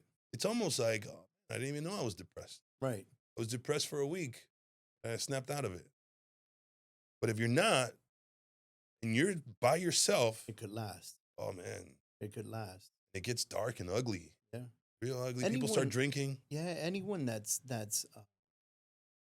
built something from the ground up and lost it all has felt this pain, and it's painful. Right. You know, I've been there, so it's painful, and it's almost like the only way I've ever described it to people was I couldn't see 3 steps in front. Where any other point in my life, I could see my whole future. Right. Like I knew everything that was going to happen to me and for me, and because I was going to work for it. But at that moment, I felt nothing. And you mentioned something. You said you looked into the mirror and told yourself, you ain't shit. You need to fix this no matter what it takes. And that's a hard conversation to have with yourself. It is. And there are people in this world right now that they're never going to have that conversation with themselves, and they're going to stay in this funk. Right. But it's a hard conversation to finally realize there's something that sparks that makes you realize that's the hard conversation you need to have with yourself. Step up to the plate. Why is it so hard for people? What do you think? Is it really true? Misery loves company? I think so. And I think, look, you just mentioned it, right? Like you said you were drinking and stuff like that. Like, all right, so if I want to be a drunk, where am I going? To some bar. I'm not going to a nice fancy bar because that's where happy people are, right? I'm going to that bar that like all the depressed guys are sitting at, and that's what I'm going to surround myself with. And if you just keep going down that rut, it's a series of events that continue to happen. You know, for me, I was surrounded by people that happened to me. My mom close by, my mother-in-law close by, my brother-in-law close by, my wife close by. Everybody was super positive. And for some reason, it still took me almost a year to snap out of it. Mm. And it wasn't even any of them that did it. It was some coach that I spent every last penny on. That I was like, I need to figure out a different direction. And she was like, what are you doing, man? So she helped you snap out of it. She did. In 4 phone calls that I had with that lady in 1 month, she helped me snap out of it. And she told me what my wife was telling me, but my wife was telling it to me with love in her face, Yeah. love in her eyes, love in her heart. She was telling it to me because she didn't want me to feel. Right. She wanted me to get out of the depression. Coach was telling it to me with no love in her voice and kind of like, what the fuck is wrong with you? She's saying, hey, Right. nobody's like, here to she's feel like, sorry for dude, you. I'm not painting a picture for you. I'm just going to tell you what it is, and it's time for you to snap out of it. You know? She's like, either you're gonna be a bitch or you're gonna Yeah, exactly. man Or up. or you're gonna step up to the plate and take care of your family. Which one is it? You know? And thankful for that conversation that I had with her. That's good. God bless her. Yeah, yeah. I still send her messages every once in a while. Thanks. You know, I know it's been like 6 years, but I love you. All right, guys. So I'm here at Elo Collective, who happens to be one of the sponsors of the Forged Into Man podcast. I've been doing testosterone replacement therapy for probably 15 years now. The older you get, the crazier things get. Correct. But I want to naturally attack these things before they start attacking me. This is not a one-size-fits-all situation, right? Correct. Everybody's different. Everybody's built different. If you're in South Florida, it's right here in Coral Gables in Miami, Florida. But if you're not in South Florida, just reach out, and what they'll do is they'll send you that prescription. Right. You'll go to your own lab, send it to them, and then they get like a telehealth call. We can do a telemedicine, correct? Review the lab, see, where it is that that person wants to head lifestyle-wise or, health-wise, what are their goals. I want you guys to take care of yourself. Thanks, everybody, for tuning in. Thank you so much, David. Bye. All right, so after losing everything with Quiznos and getting back into the game, you ended up going back to school. You mentioned you got back into real estate. You also went back to school for your MBA. Right. So what made you choose to chase education at that moment? Well, when you lose everything and you figure out why you lost everything, at some point something went off in my head and I go, had I been in school and had I studied in school, specifically business, maybe I would have seen this coming a little bit sooner, right? And I wouldn't have had a slow bleed for 10 years. Do you still believe that? Yeah. Yeah? Now I believe it. Yeah. After going to school. So I go back to school now, and now you're sitting amongst some very educated professionals that are CEOs of their companies, and these are high-level executives. And I'm just a guy that had 2 Quiznos in Homestead, right? Yeah. But I'm part of the conversation now too. Yeah. So now they're having exercises, and you get to give your take on whatever the problem is for that exercise, and you start to understand that you being the little guy with these little Quiznos have the most entrepreneurial experience than all of the people there. Yeah. So now all of a sudden they're all looking at you saying, what would you do? What would you do? Right? Yeah. And I'm like, oh, okay. We do fit in. We do have talent, but sometimes you don't feel like you're in the right environment. And then somehow it comes out. But I learned so much from going back to school because now I was applying myself much differently. Now, there's a business that you were running before that you didn't know what to do with. Because I think when we're younger and things are working, we're winning. We think everything we touch turns to gold. Yeah. It's like, you know what? I'm on a streak right now. I'm just going to do this. I'm going to do that. Everything's going to be gold. Yeah. Until you get that rude awakening. I just got to, like you said earlier, I just got to do a special promotion and that's it. We're in. Right. Yeah. Right. So then real life hits you and you go, you need some education and you need to start anticipating when these things might happen. And you need to start hedging and you need to start understanding the way business really works so that you don't get caught with your pants down. And the reason I asked you if you still believe that is because I know that there's people out there and there are people watching right now that are going to go, Julio, it wasn't the education that taught you that, it was the experience that taught you that. But you're saying, yeah, I really do believe that the education is teaching me additional information that'll help me from making the same mistake again. Let's say, to put it in perspective, let's say I had already gotten my MBA and I was in the same position as when the store was failing, I would have made many different decisions. Okay. Because I knew what was coming down the pipe. I would read certain metrics and say, okay, this isn't working anymore. And there's nothing we can do to change the outcome of what's coming down the pipeline. And chances are you didn't even know how to read those metrics when you had the Quiznos. I'm telling you, we just thought everything we did was going to turn to gold and every idea we had was going to work. And there was no analytics behind what we were doing. Every special was going to create a line. Right, Yeah. right. So that's why I think education is extremely important. So you opened up Essential Realty in 2005. Yeah. But this was pre-MBA, pre-Quiznos, right? Wasn't it? Yeah. So I opened up Essential Realty mainly because I didn't know how long I wanted to be at a 50-50 split. yeah, You know? it was different back then. Yeah. When I first got my real estate license, I think I was with an exit office Yeah. in Homestead. So how long before you became a broker after being a realtor? Immediately 2 years later, same as years you. Yeah, So I followed your path. Like I became an agent and then a broker immediately 2 years later, and then I started a small brokerage, but that brokerage is really designed to sell projects in North Carolina to Floridians and to New Yorkers. So I was doing something a little bit different at the time, before the market took a shit.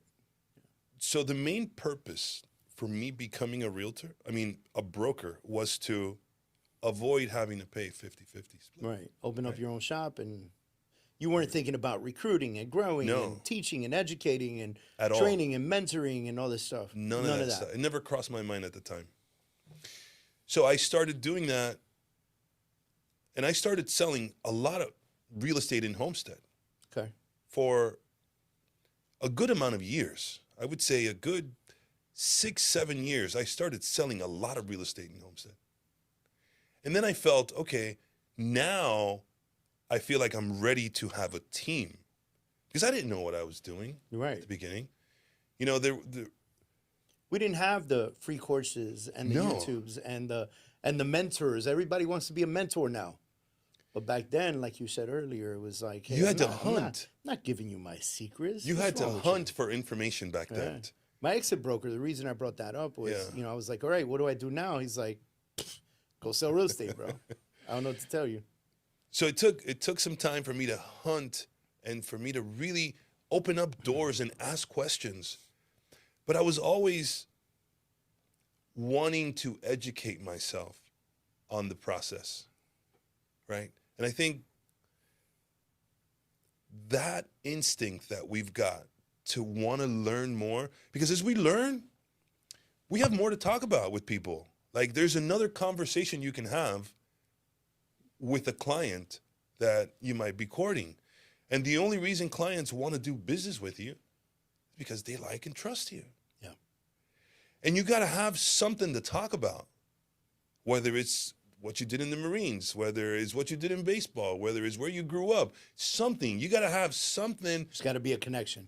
to build rapport with these people. Yeah. And then the more you learned, the more you had in your arsenal, in your toolbox to pull out.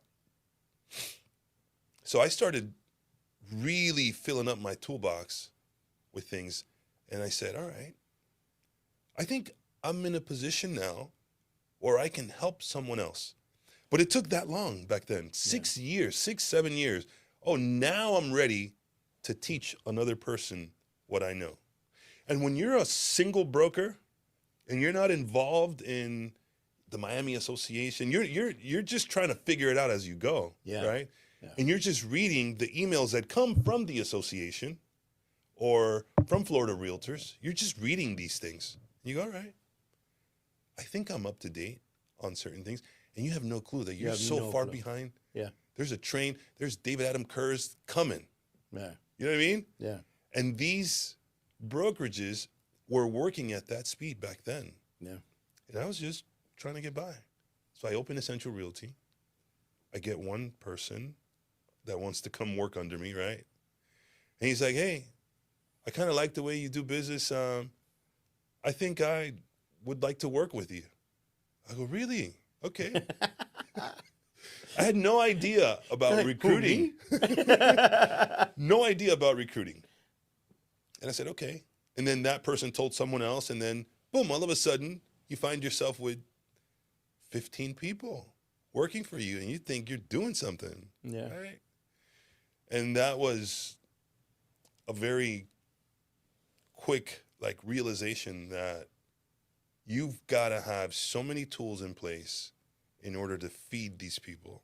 An arsenal. You so have to have an that they oversight. can be somewhat productive. Right. So then I said, being a broker isn't all it's cracked up to be, especially not now. So that was my Essential Realty story. And so, but you had Essential for 14 years, right? Yeah. And then you transitioned to Avanti Way, which I know the owners of Avanti are amazing guys, you know? And So I wrote this down. I was like, that wasn't a side hustle, bro. That was like a legitimate career, 14 years, you know? Essential ultimately grew to around 50, 60 agents, right? Nice. And that was something down in Homestead. And I'm telling you, as much as I wanted that to be what some of the brokerages are today, there was just not a way for me to acquire these programs a la carte, right? Like you got to go get a CRM. Yeah.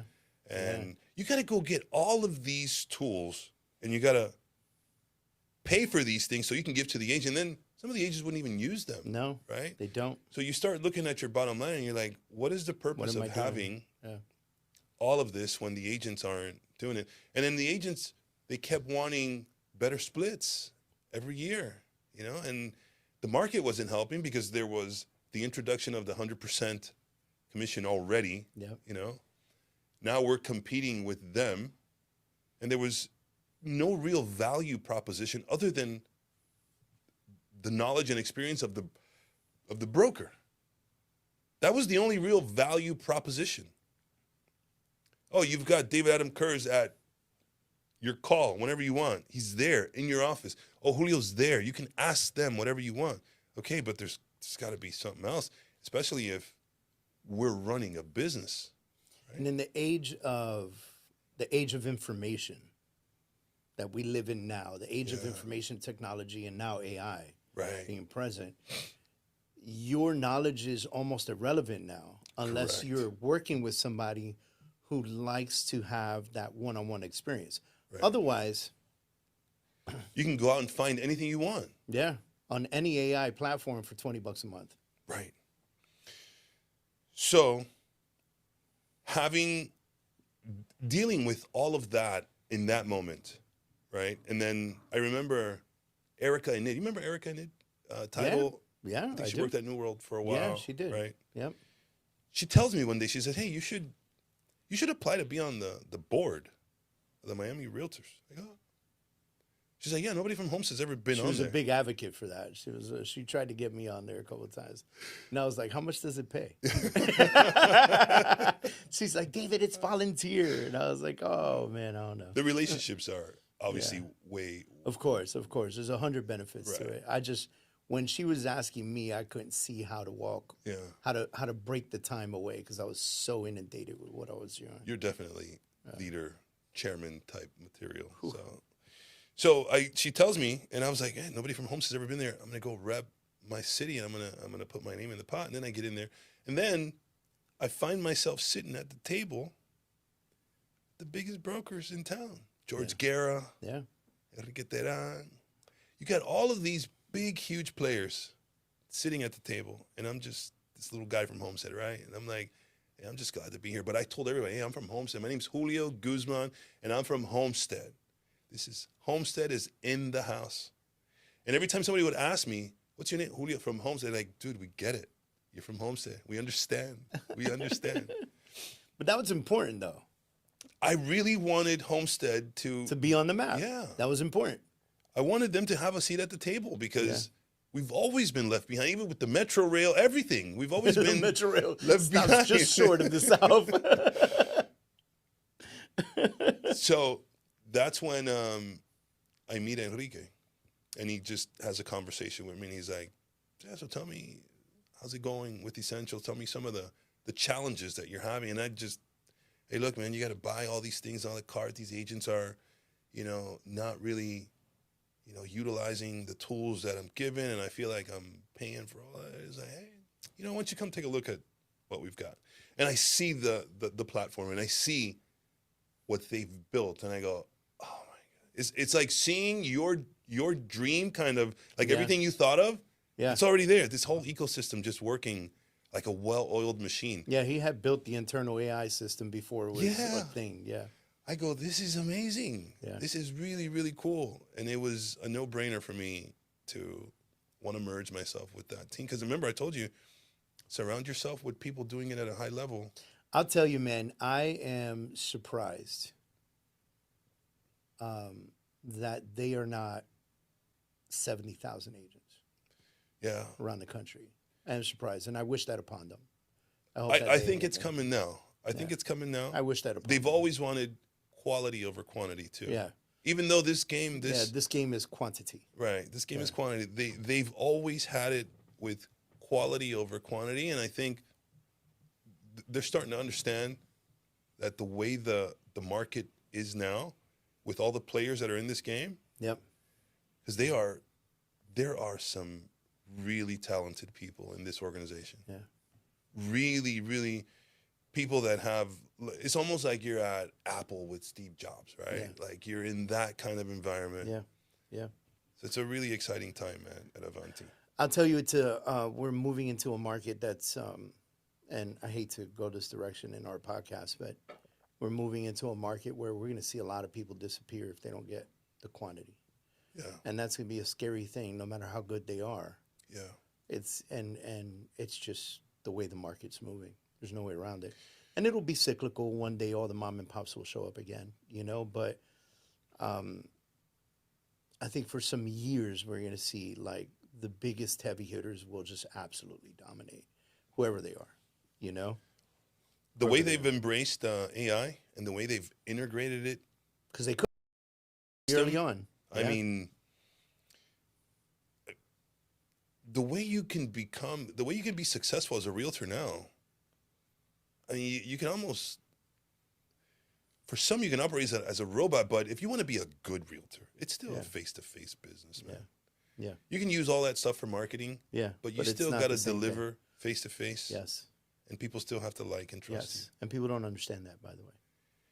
All this other hype that you've got with fluff. AI and all this stuff, it'll do great on social media. But when it comes time to sign that contract, they're going to want to make sure that you know what you're doing. I'm going to ask you a question because I'm realizing now, and I'm looking at my notes. You also manage the food and beverage concessions in Miami International Airport. Yeah. So you've done that. You've done the Quiznos. We're going to get into your politics in a little bit. Yeah. All of these things are happening while you still have a brokerage running or you're creating a brokerage. Why go into all these other things during having the growth of the brokerage happening? Well, you remember I told you my dad said always work for yourself. Yeah. Always Yeah. make sure you're working. Did you feel on that the your brokerage business. was that piece? Yeah. Yeah. I always knew that. I always Gotcha. knew the brokerage was that piece. Gotcha.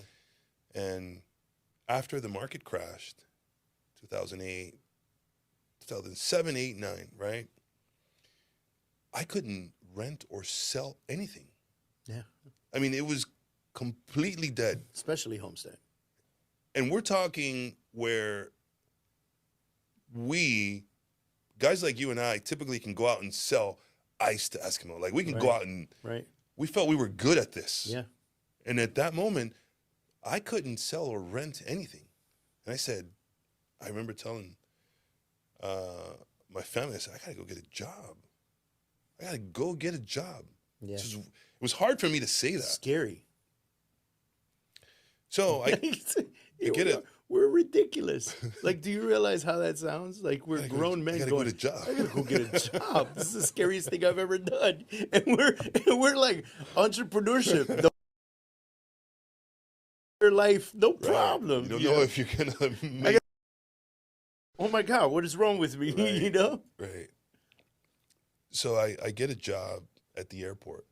Now I'm driving from Homestead to the airport. That's when I knew. I was like, you got to get on the turnpike like at 5:20 if you're gonna make it to work by 8 o'clock, man. Because at 5:25, you're 20 minutes late. you got 3, and you're still pushing it, right?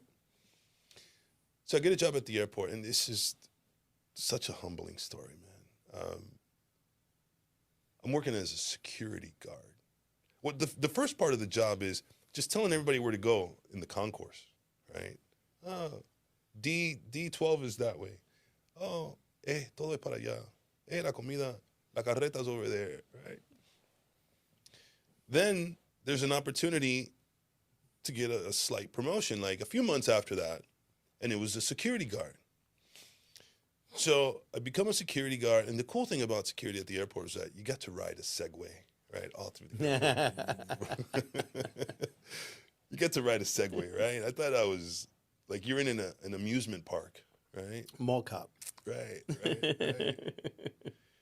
And then I started noticing there was a riff with one of the managers of the security bar, and he said, we're going to put you on the tarmac, right? And the tarmac is almost like I don't know, it felt like a demotion to me, right?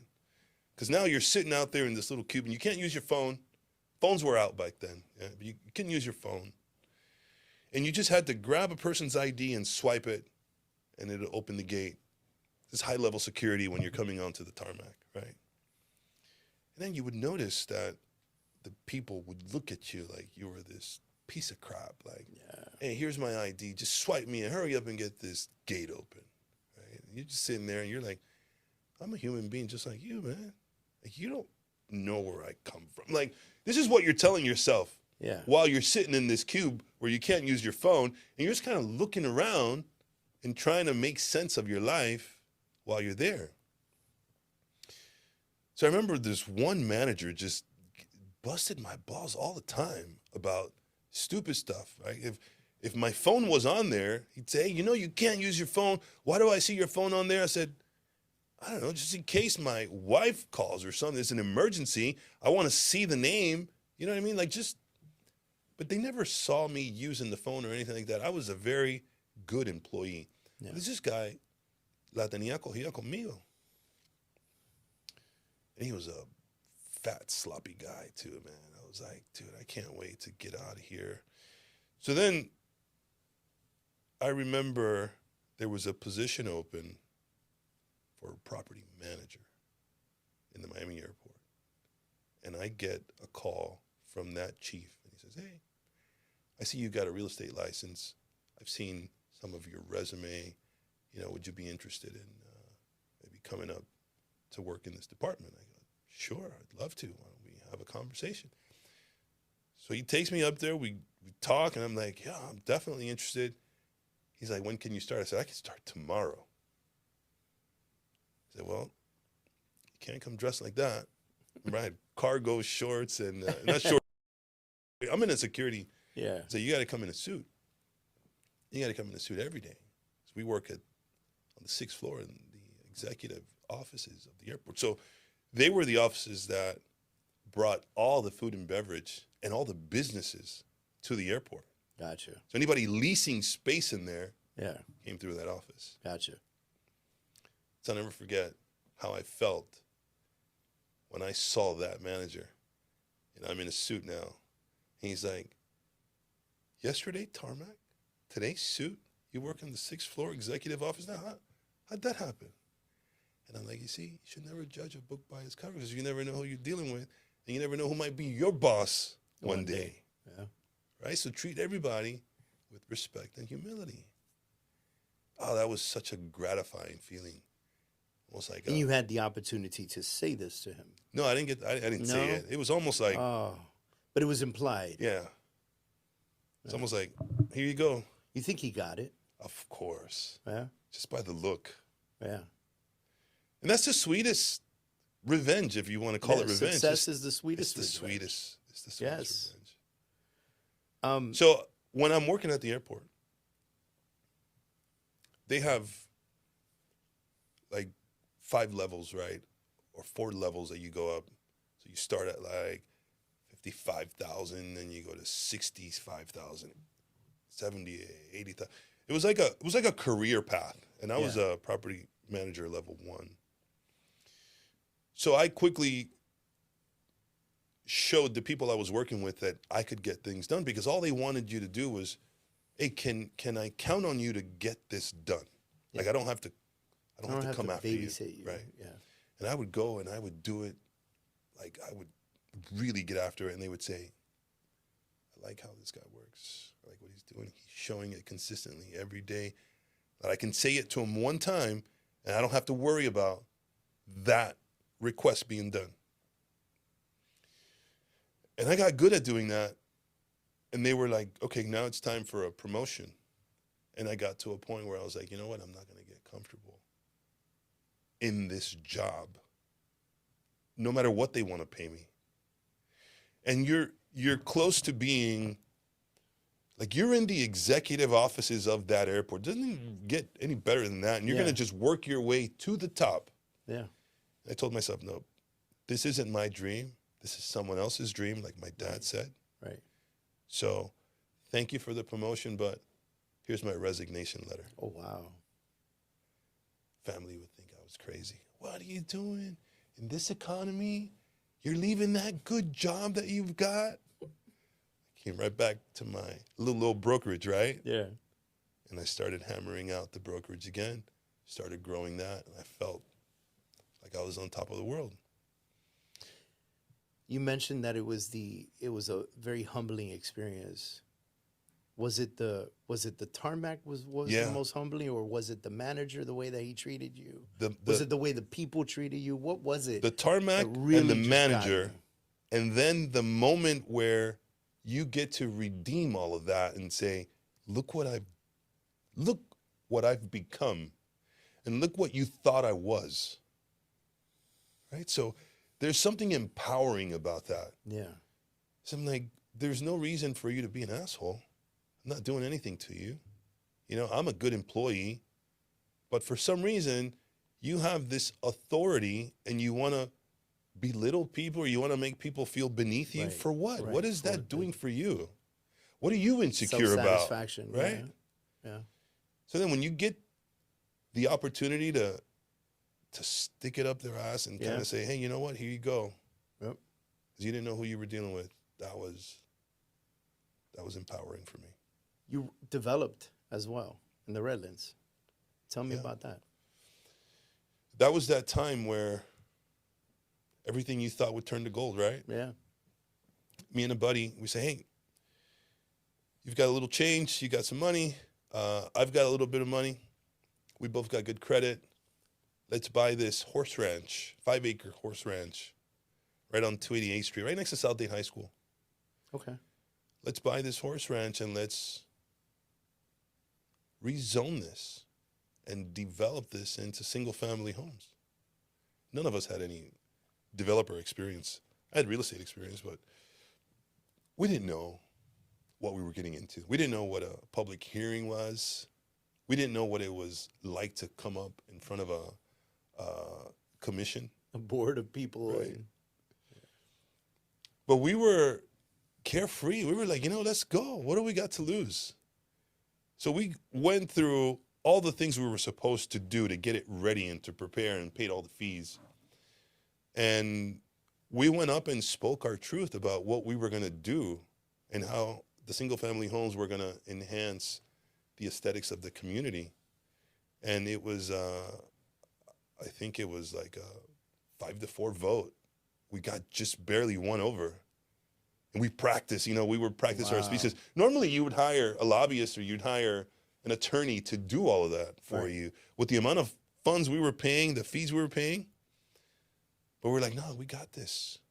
I think we were like 27 years old, On top of the world. So we did that. We got it rezoned.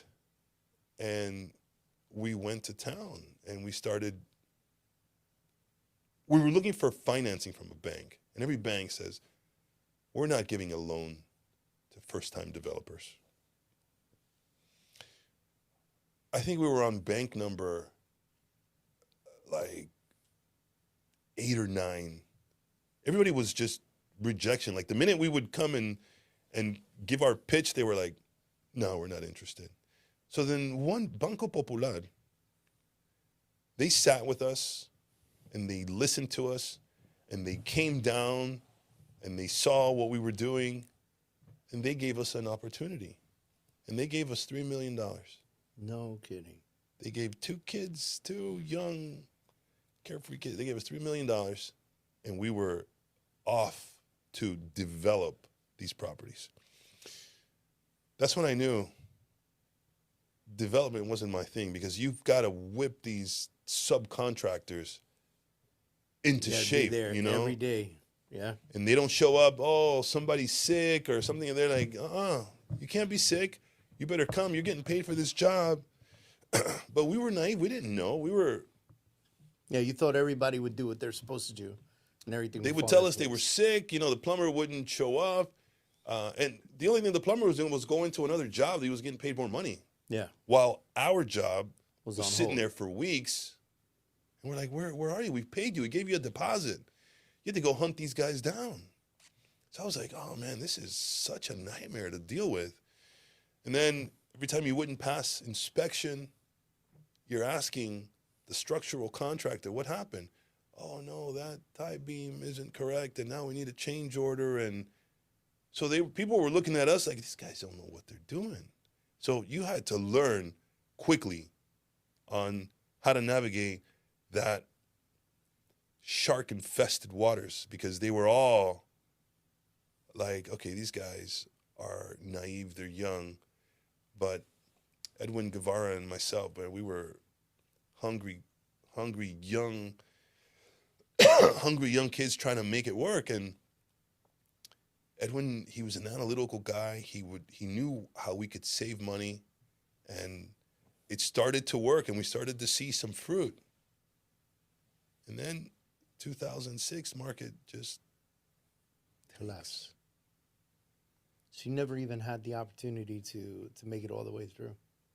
We finished the project, but we had to basically give the houses away at the end because the market just wasn't there anymore. I mean, there was nothing going on, zero. We were lucky that we were able to get out and pay the bank back without having to file bankruptcy.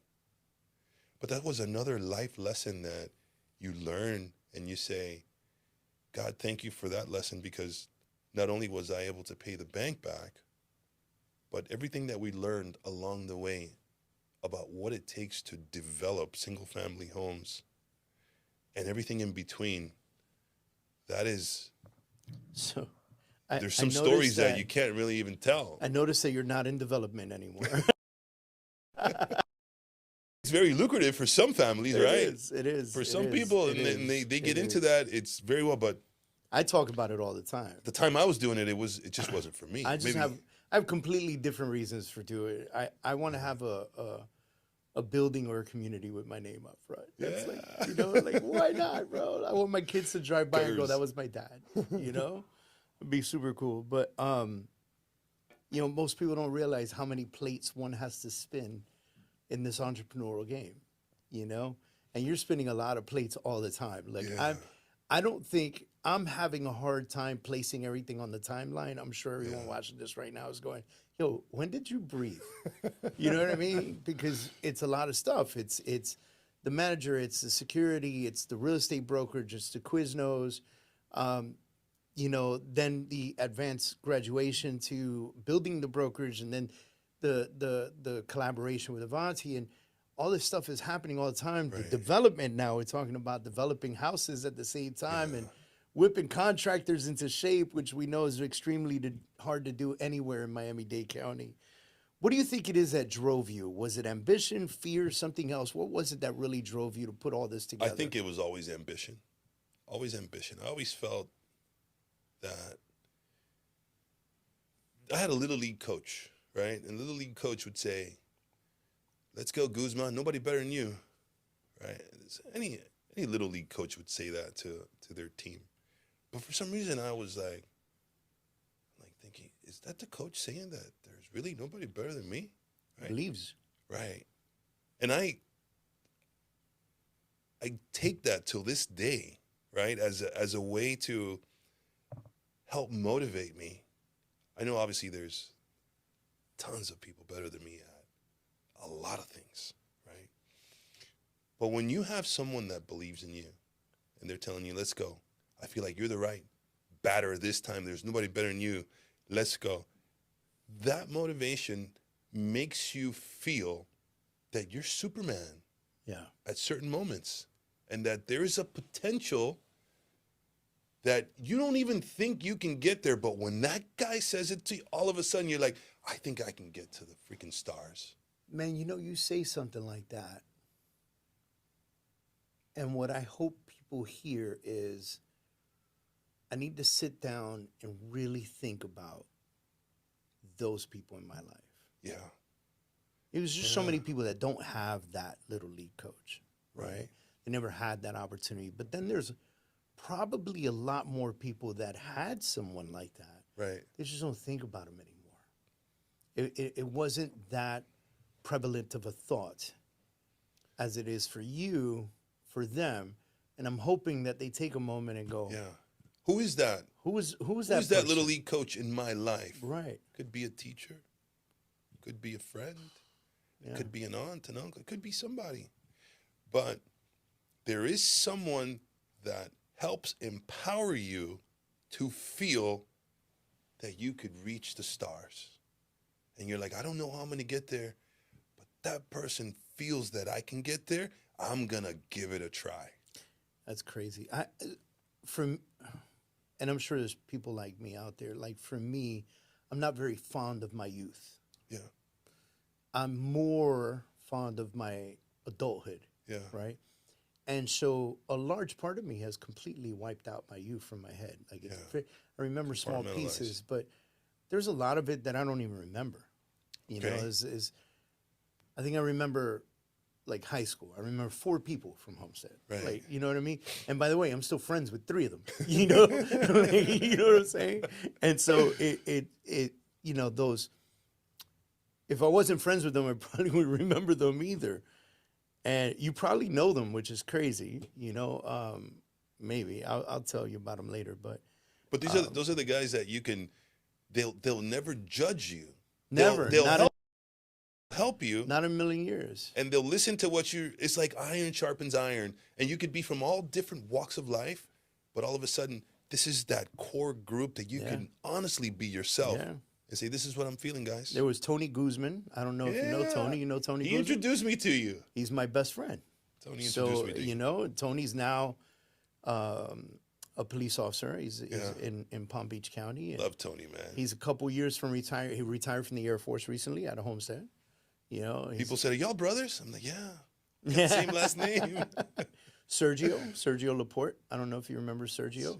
But Tony, Sergio, and I hung out all the time together. And Sergio's now, I think he's a deacon at his church, and he still works in IT.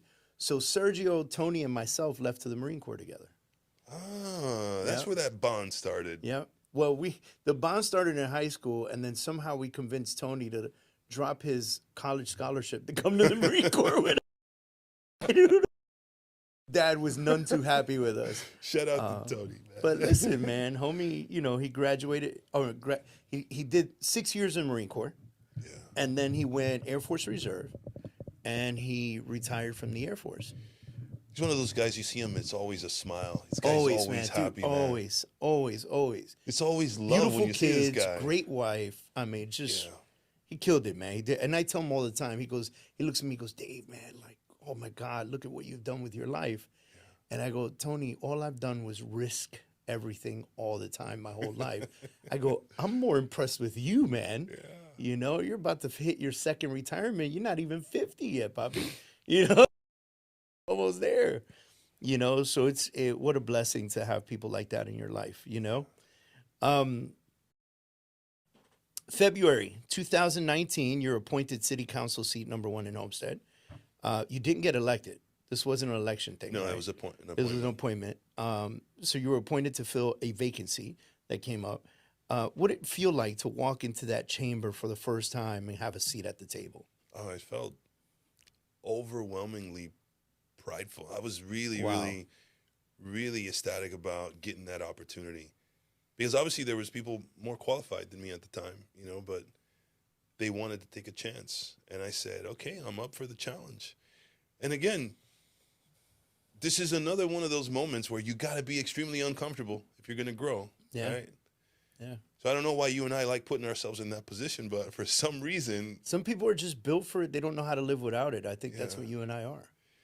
for some reason I was there again. And this time I'm there because I really love the city I live in, right? Yeah. And I everywhere I go, I'm always looking around and I'm like, why can't we bring this back down south? Why can't we have this? And I said, I'm tired of mediocrity, right? Yeah. Everybody is just complacent with the way things are. And I go, we just get around some people that really want to see some change, things will happen. And now I have an opportunity. To influence that change. Yeah. Now I've got Because to there's a sit lot at of the people in table. Homestead that didn't want to see it grow. Right.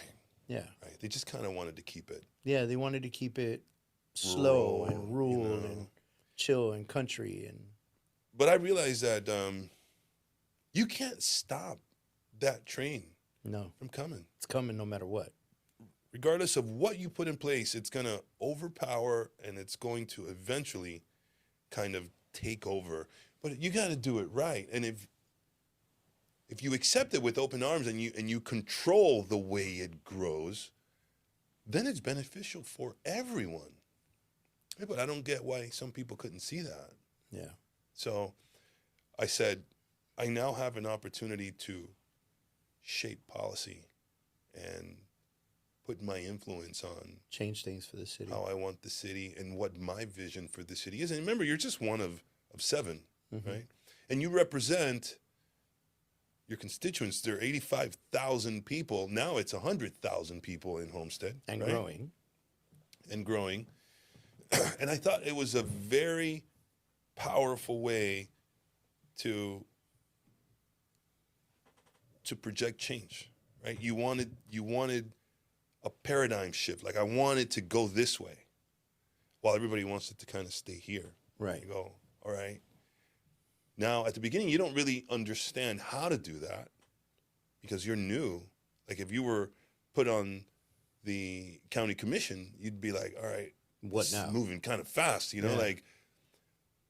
But over time, it starts to slow down and you start to understand how the process works. And then you go out in the field and you start listening to what's most important to people. And you can tell you live there too. You know, you live there, you go through the same streets, you go to the same businesses, you listen to the gripes of business owners. They're all saying the same things, right? You hear it over and over and over. And you're like, all right, I've heard the city. Now I'm going to implement a plan on how I think I could fix some of these things. But in order to do that, you got to get 3 other people to agree with you. And you've got to articulate your plan in a way that is compelling to others to go, that's a great idea. I think we should do that. Let's change. So are you going to them one by one and going, hey, I got this idea? No, you Can I sit can't. down and talk You to can't. That's illegal, Oh, wow. right? That's okay. you going against the sunshine So it's law. not like the movies, like where they walk into like the congressman's office and it's like, hey, I got to talk to you. Like, No. You got to do this all in a public setting. So you've got to prepare yourself, and you have to so start you're presenting your ideas Yeah. to your fellow council to your members. colleagues, right? And not only to your colleagues, but everybody that's in To the the city audience that's and there, whoever's yeah. watching on Or on YouTube, TV, or, right? yeah. So you're telling them why you think this idea you have is better for the city. How is it going to progress our city? Is it doing anything for jobs? Is it doing anything for traffic? Is it doing anything for, not only employment, but for the youth? Is it doing anything for schools? Like when you look at other cities and you go, why are these cities so pretty? Why is it that people are drawn to the Gables, the South Miamis, the Palmetto Bays, the Pinecrest, right? One of the things I can say is that they have really good schools. And parents want their kids to go to good schools. Yep. So maybe we should work on, if this is a common denominator of all these great cities, Then have good schools. then maybe we should have good schools. And that's going to attract. Which really wasn't the case in Homestead for a very long time. Right. Yeah.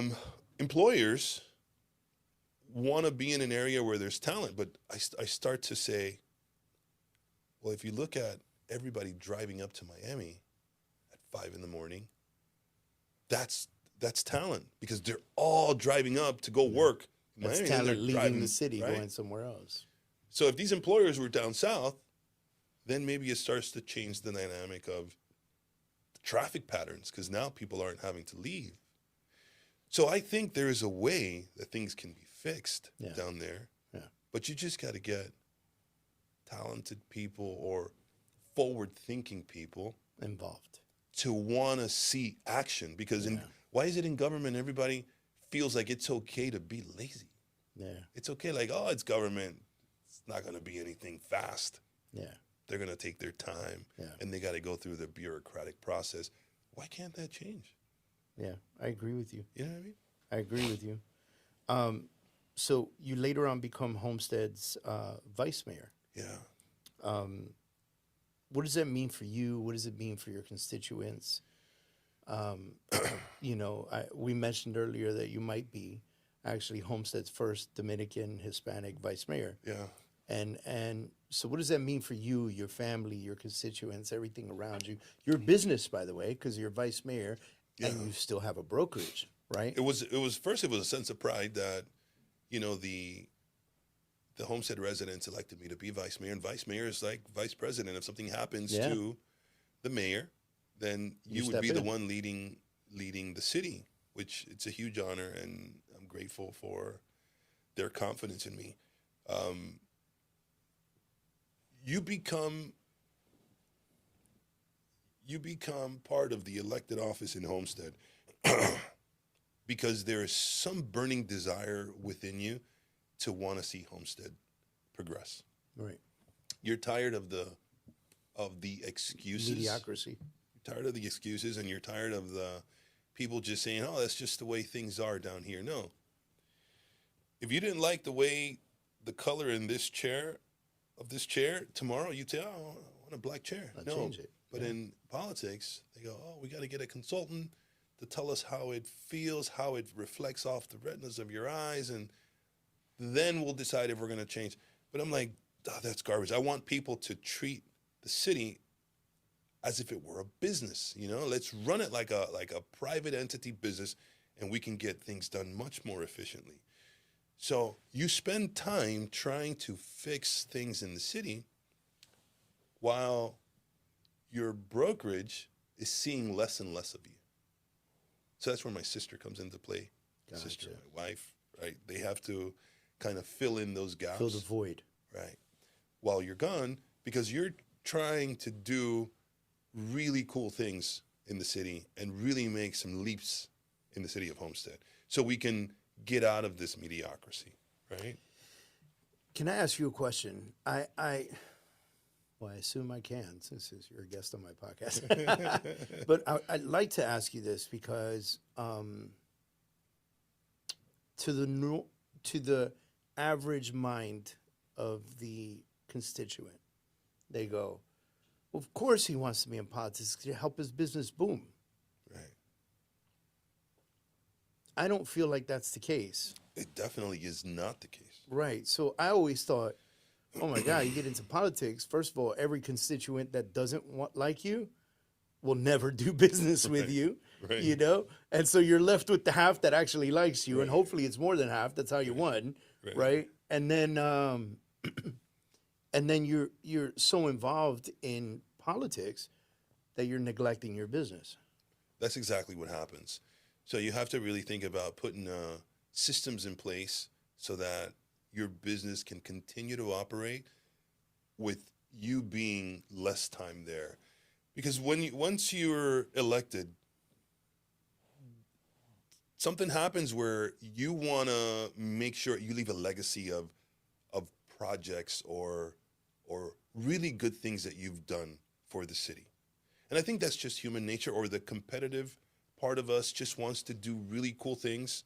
Yeah. And we want to make sure that we've progressed our city better than maybe anyone in the past has. Yeah, I mean, don't we hope that from the elected officials of the city, right? Like every day you're working towards that goal. To leave it better than you found it. And there's some people that have that bug inside them, and there's some that don't. They're like, dude, you would make so much more money in the private sector. Like, why would you even want to get involved in that? 100%. Right? And there's some that just are drawn to doing that in the public sector and some that aren't. I'm one of the ones that do like to progress a city, and I want to see our city. I don't want to envy any other city. I want us to be a self-contained city where everything that we want is there. Every job, every employer, that we no longer have to go to Doral, you don't have to go to Kendall. Everything is there. Yeah. That's the goal. But it takes a while to get there. Yeah. And you just want to make sure that you're taking small steps towards that goal. And every day you're fighting and you're crawling and you're scratching towards that goal while your brokerage is suffering. I wouldn't say they're suffering, but they could really use some of that mentorship when you're around. Because suffering means you didn't do anything to put systems in place right. to get to where you're at. Right. They're right. just like, hey, but the key piece, you're still the key piece. Right. Like I could really use your negotiating skills in this right. scenario. In this situation, and you're not here right now. Yeah. You know, that's what it does. Hey, so I've been selling real estate down here in South Florida for over 20 years. And so here's the thing. I'm connected in the mortgage side and connected in the real estate side and connected in the title side. And I've expanded to all 50 states in Canada. So if you're someone that's looking to buy, sell, refinance your home, get a new mortgage, or work through a title problem, reach out to us. We want to put you in the right direction, and we want to put you with the right people to help you out. If you're a real estate agent, reach out to us because we'd love to have you on the team. Before I get there, COVID pandemic. So COVID happens. At the time, I believe you're chairman of South Day Chamber of Commerce. Yeah. And you're fighting to keep your business alive. Yeah. There's PPP loans and information flow and moral support and all this stuff happening.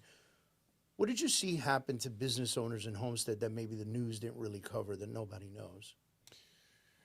You know, obviously nobody was going anywhere, you know, and I think there were a few people that quickly adapted to Zoom and the online setting, which worked for them, but not everybody knew how to adapt so quickly. So as the chairman of the chamber, we're the ones that are trying to make sure that everybody is good. So I'm calling all these businesses, asking them, hey, how can we help? What do you need? They were like, yeah, we need business. We need to keep these doors open. We need money. I'm like, well, how do you answer that? Like, what are you going to, I mean, we're going through a pandemic there. It was such a strange place for all of us to be. Yeah. And you still remember, like, if you went to the gas station, you'd wear gloves, right? You were like, I wonder if It's a very weird time in the world. It was, right? Yeah. It was very strange. But being the chamber chairman at the moment, it's like, okay, figure out how you can add value somewhere.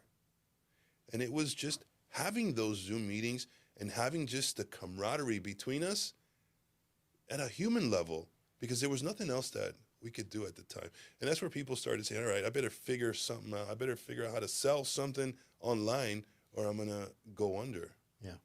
And I wish I had gotten into podcasting back then. Back then. It would have been a little bit better. Yeah. Right? It would Yeah, have been easier. 100%. We'd have been killing it right now. I mean, I don't know what we were doing because what else was going on? We weren't doing anything at home. Honestly, I went on a motorcycle ride. There was nobody on the road. There's nobody on the road. My wife and I did 7,000 miles around the United States. Cross country? We went from Miami to Niagara Falls to Seattle, Washington to Huntington Beach, California. On a motorcycle? On a motorcycle, yeah. That is cool, We man. each had a bike at the time. And I'll tell you something crazy. You know, I think about Homestead and the small town feel that it has. We got to Huntington Beach, California. Yeah. And we had just traveled the entire country during the pandemic. And there were two places that didn't recognize the pandemic. South Dakota. We went to South Dakota and the restaurant was open and the bar was open. What? And we sat at the bar. We thought we were doing something wrong. We just felt like... Was there anybody in there? There was some people in there. It wasn't full. People were scared, you know?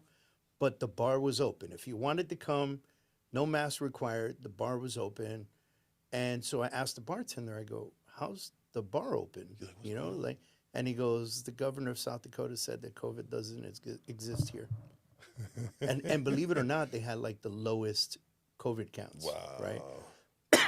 And then we get second place was Huntington Beach, California. And that's why I think about Homestead, the small town it is.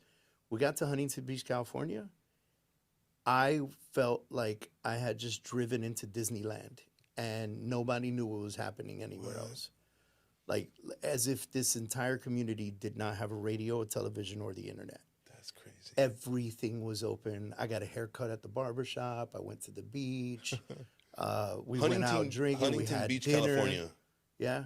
It was completely, they told California, shove it. We're running our own thing. Wow. Yeah. That's cool, man. Yeah. And I remember thinking coming back home, I was like, man, I wish Miami would do that. And in a way, Miami kind of did. But you would just stumble upon these places, like on the bike? Yeah, we had no rhyme or reason. Huntington, I did have a reason. I had a friend that lived there. And so we went to go visit him for a few days. And then it ended up being our last stop. Like, because from there, we had to cross Texas. And it was late June already. Yeah. And I was like, I'm not trying to cross the desert in, it was like Arizona, Texas, and all of that before you got to the swamps of New Orleans, and Mississippi. And I was like, I don't want to cross the desert in the middle of the heat of the summer, And so we ended up shipping the bikes home from Huntington. But the rest of it, we just rode. Man. We would have gone into Canada if Canada wasn't closed for business. But we made it as far as the border, which is, Niagara Falls. And those kinds of trips, do you really get to dive into your thoughts when you're on those trips? Oh my gosh, man, like more than ever. And it also solidifies your relationship with your wife, with your partner. Because the joke was, I just spent 6 weeks on the road with you on a microphone in my ear, and we're still together. So this is meant to be. This is never ending. This is meant to be. If we can do 6 weeks on the road, 7,000 miles, and incident free. By the way, I fell one time. My wife fell one time. Both in super slow motion, stupid 2 mile an hour tip overs. But incident free, no problems, like bikes in perfect condition, never had a mechanical issue. It was just God's way of giving us an escape at a very difficult time.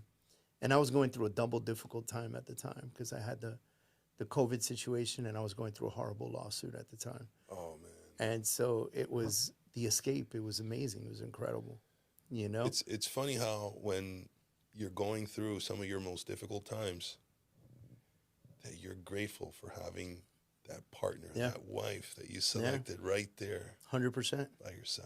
100%. I know what that feels like. And I want to get into that in a little bit. But before I do that, I want to talk about your mayoral run. You raised $96,000. Yeah. You ran a good and a real campaign. You lost 60 to 35% to the incumbent. Before you walk me through election night and what that felt like for you and what that loss felt like for you and your family, something I really want to talk about. And Florida politics covered the ghost candidate. Yeah. And you accused the mayor of running a ghost candidate specifically to split the Hispanic vote in Homestead. Right. An obvious, serious accusation. Right. Right. And knowing you and knowing who you are, I don't think you would have made that accusation lightly. What convinced you that this was happening, and how did you process that loss, knowing this was happening? Well, I knew it was a ghost candidate, alleged, from my perspective, because I know the trajectory that people typically take in Homestead to become, elected for council or for mayor. Right? And usually you don't just pop out of nowhere and say, oh, I'm going to run for mayor. Never ran for city council before. I haven't been involved in any of the civic organizations before. I'm not that involved in the community, but I'm just going to run for mayor on the last day to qualify. So to me, it felt like there were a lot of things pointing at the ghost candidate, and it was a way to create a primary election, because had there not been a primary election, that gives me more time, more doors I can knock on, more people, more momentum, and who knows, might have been a different outcome. Yeah. However, there's polls and there's things that you do prior to elections. You're like, you know what? Be a good time to do it now, because this is where things might look. This is the way things look now. So let's see if we can get a primary. And I believe that's what happened. And history tells us what happened. Now, I was so confident in what I was doing, was right. I was giving it 1,000%. I mean, I don't think in terms of effort, there was nothing I wasn't doing, right? I was out there busting my butt every single day to try to earn people's vote. I mean, you said it yourself. You're like, there's even, like life-size posters of you. I mean, I tried to think of everything that I thought could give us an edge. And I got a very rude awakening of, there's the way politics works, right? Yeah. And when there's a machine behind, a voter base, I mean, Homestead's got 35,000, Homestead's got 100,000 people, 35,000 registered voters, and out of those registered voters, you get like 3,500. So you get 10% of the people that are registered that go out. So it's a small voter base, right? So election day, I'm thinking, hey man, I've done everything right. This has got to go my way. It's going to be a nice watch party. It's going to be a celebration. Make sure we've got lots of confetti. Make sure we've got a lot of champagne. We're going to have a celebration, because it's just the way I think, right? I'm thinking this is going to be, it's going to be great. And when that first round of votes come in, I'm like, oh man, that is tough to look at. And it gets to a point where you're like, I don't know if I can recover from that, because there's only one other round that's going to come out. Yeah. So that happens, and I go, okay, I'm going to lose this election. And that celebration that I thought was going to happen, think of it as like turning into a wake. Like you're going to see somebody that died. Yeah. Right? And all of a sudden it's, oh man, we're proud of you. Keep your head up. You did a good job. You tried. We're proud of you. All this, and it's like, oh man, how much more of this can I endure? Yeah. Because now you want to crawl into a hole now, and you want to get out of there as soon as possible. Right? I can imagine, like, you don't want to be there at all. You don't want to be there at all. Like, I always look at a candidate that goes up, like, especially presidential races. Yeah. And I see the one that loses go up and talk to the people that are all there, been waiting all day to celebrate with you. Right.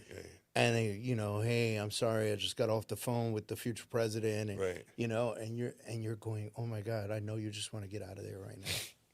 You just want to get out of there, but once it's official, out of respect, you got to go and make the call. You got to go and say, hey, congratulations, Mr. Mayor, good campaign, you won, best of luck, right? You got to do it just out of respect for the office and the game, yeah. And you're like, this is the way I was raised. This is what I'm going to do. So that's what I did, right? I was like, look, man, fair and square. You lost. He won. Just concede and say congratulations. That's what I did. And I had to kind of let everybody come and give me their condolences, right? In a way, because it would have been sorry rude for for me your loss. Right. It would have been rude for me to just leave. So I had to endure that process. And that was the only time after that day that I felt similar to how I felt at Quiznos. The only time, because those feelings, they'll come back and you're like, oh, I remember this, right?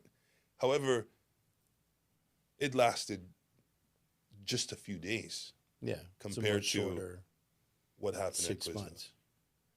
And I was like, you know, what are you ashamed about? You gave it 1,000%. There's nothing. Get your ass back out there, hold your head high, and get back to work. And again, go sell a house. You'll be happy after you sell a house. Yeah. You think you ever go back to it? You think you ever try again? For mayor? Yeah. Oh, absolutely. Yeah. Absolutely. Actually, I'll be doing it, and I'm going to say it on this podcast Let's first. go. You heard it here first, folks. No, I'll be running in the 2027 election. Good for you. I'm going to do it again. And this time, I pray that the odds are in my favor. Me too. And call on me. I'll make calls with you. Absolutely. I'll make calls with you. Pull these lazy people out of their house and go get them to vote. 3,500. What's wrong with you, Homestead? We're gonna go do it 3,500 again, man. people. We need at least 10,000, 15,000 people to hit the voter polls, We're going to get them out. man. We're going to get them out. We're going to do it big. And Yeah. I'm excited about what the future lies. That's What awesome. the future has for Homestead. You know, it's funny you mentioned the ghost candidate, and the very first thing that I thought of was New York City. Yeah. Yeah, They had because a similar... I really feel like I can't think of his name right now with the red hat.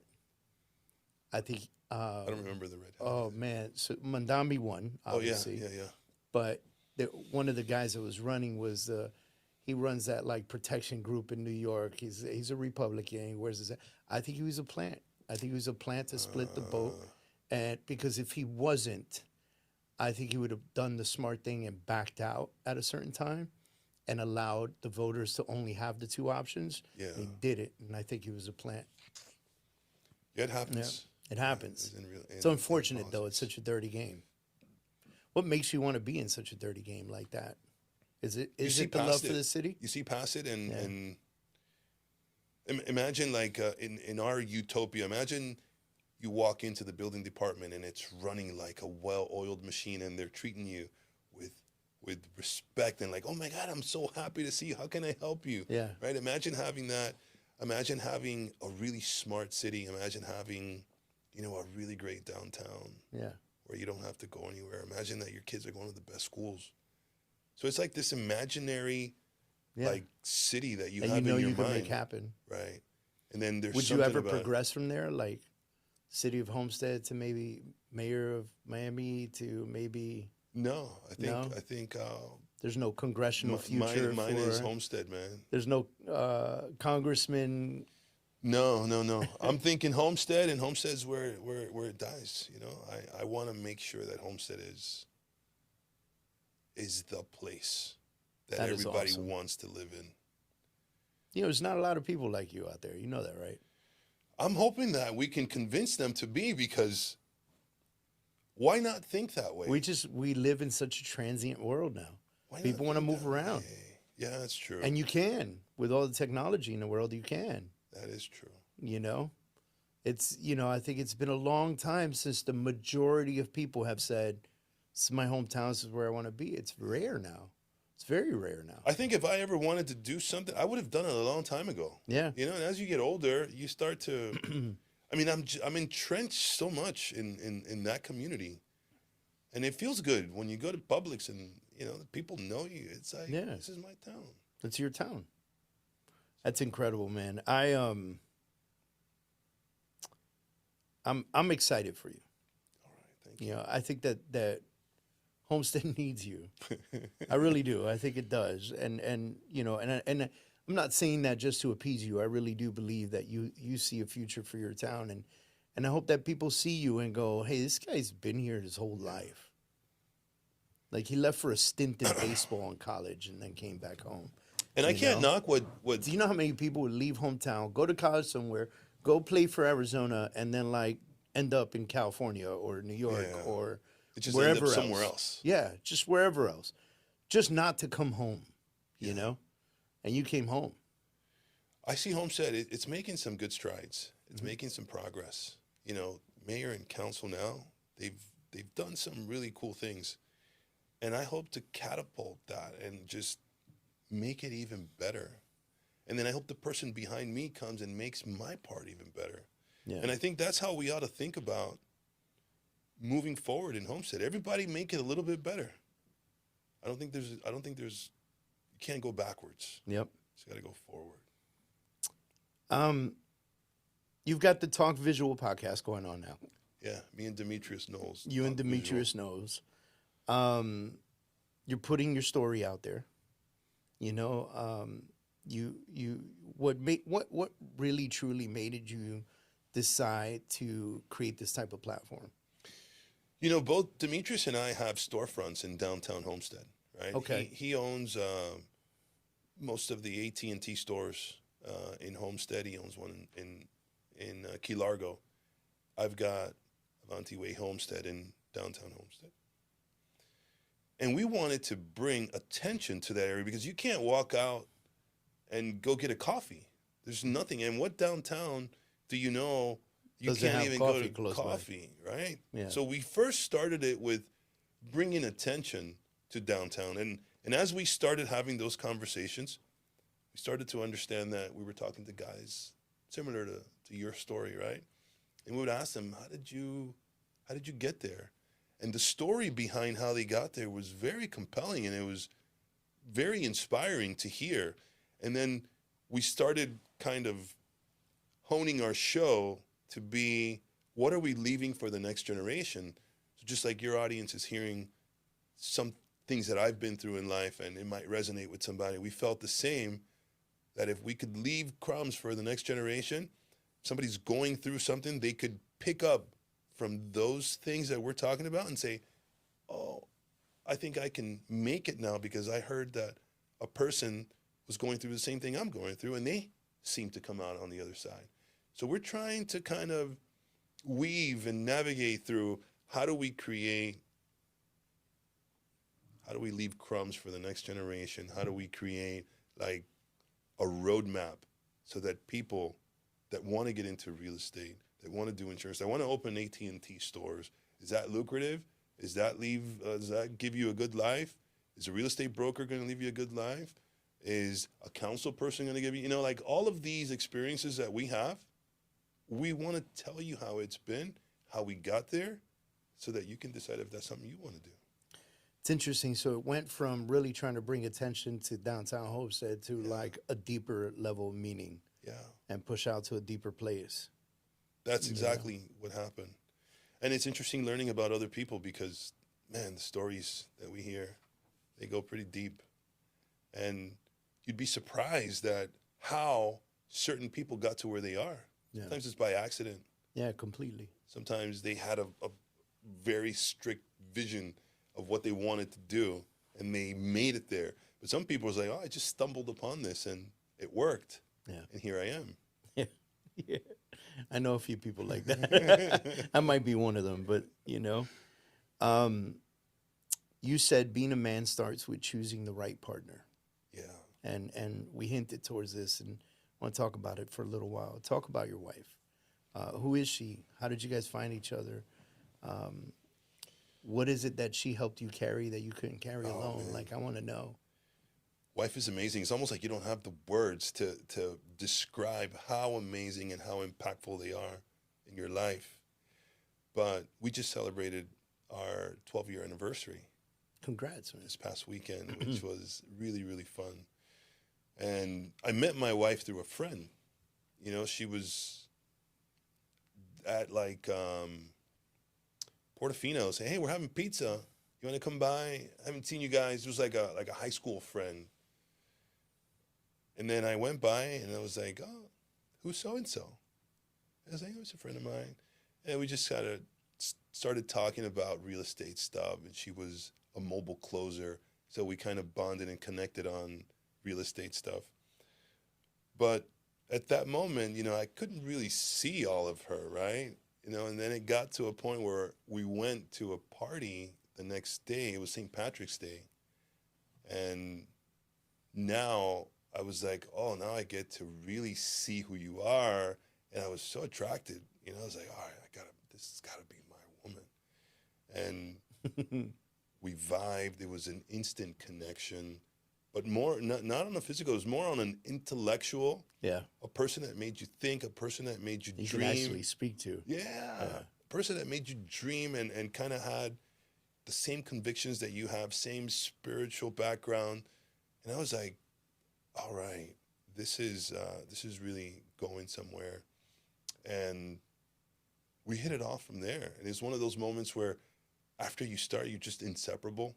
You don't want to be around anybody else. And then your boys are like, hey, where you been, man? Where you been? You whoop, bro. You whoop. So, yeah, and she's always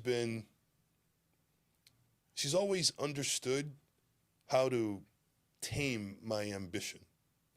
Tame in the sense where we have ideas all the time, right? Yeah. Some ideas are ridiculous. Some ideas are flat out stupid, right? They're just not good ideas. And there's some ideas that you really need to put some work behind. And she knew how to kind of let me down slowly when the idea wasn't that great. You know, she's like, hey, I know you're really thinking about going in this direction, but, you know, maybe we ought to sleep on it tonight. Maybe you ought to.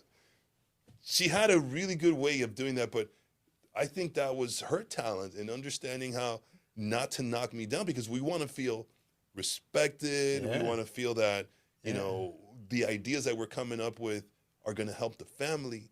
And she knew. She's like, all right, look. Maybe your relationship is similar to mine, right? Yeah. I'm the dreamer. She's the grounded one. Yeah. Is that you guys? Yeah. Yeah. Grounded and secure. They want to be secure. I just tell my wife I'm the balloon and she's a little girl holding the string. I think that's a very good analogy of how we are. She lets as me well. fly high, bro, but she keeps me grounded. And she's my biggest cheerleader. Yeah. I think she's the one that got the MBA, not me, because she was up all night giving on what to write. I mean, she was there in my corner every step of the way. And you're a father of three. Yeah. Father of three. Considering that you lost your father very young and you have your three kids, what does it feel like to be, I guess, the father maybe you missed out on, or, you know, to still have your kids while yours is gone, like to really have that for them? One thing, it's really comforting to know that your kids may want to follow in your footsteps. Wow, that's huge. Yeah. That's huge, because I got four and none of them want to do what I do. Not one, brother. Not one. Now, we didn't do wrong. They're all got good paths, but none of the, I like, what a blessing that you're talking about right now. And it's pretty cool that they can see the fruits of the labor that we've put into this business, and they go, I kind of like the life that Dad's built, right? I think that's pretty cool. And then having a relationship with your kids is like fundamental. You know, you want to have that relationship. You want to guide them. You want to mold them. You want them to be like miniature yous, right? Yeah. You want them to kind of have the same thing, because those are the lessons that I learned from my dad, and I want to pass them down to my kids as well, because I think they're very good lessons, and I think they're the foundation of what it is to be a man. Yeah. Which is great. So real estate is a big part of our lives. I love it. I'm so happy for you right now. Like, you know, I always joke with my kids and I tell them, look at the life that I gave you. And not one of you, not one wants to do, you know, but listen, I'm not mad. I got a future lawyer, a couple future doctors. Like, they're doing their thing, man. You know, maybe they're not following in the real estate path, but they followed in the education path. They followed in the doing bigger and better things path. And that makes me really happy. It warms my heart. I mean, you really think about what we do. It's like, really, like, how would anybody be motivated to want to do? Insane to do what we do, man. It's phone calls that we take. You have to be a small part of crazy. You know, a small part of crazy. Your father's biggest lesson was work for yourself, no ceiling. Yeah. You lived that. But what's the lesson that you want your kids to get from watching your life? The lesson I want the kids to get is, you know, work hard.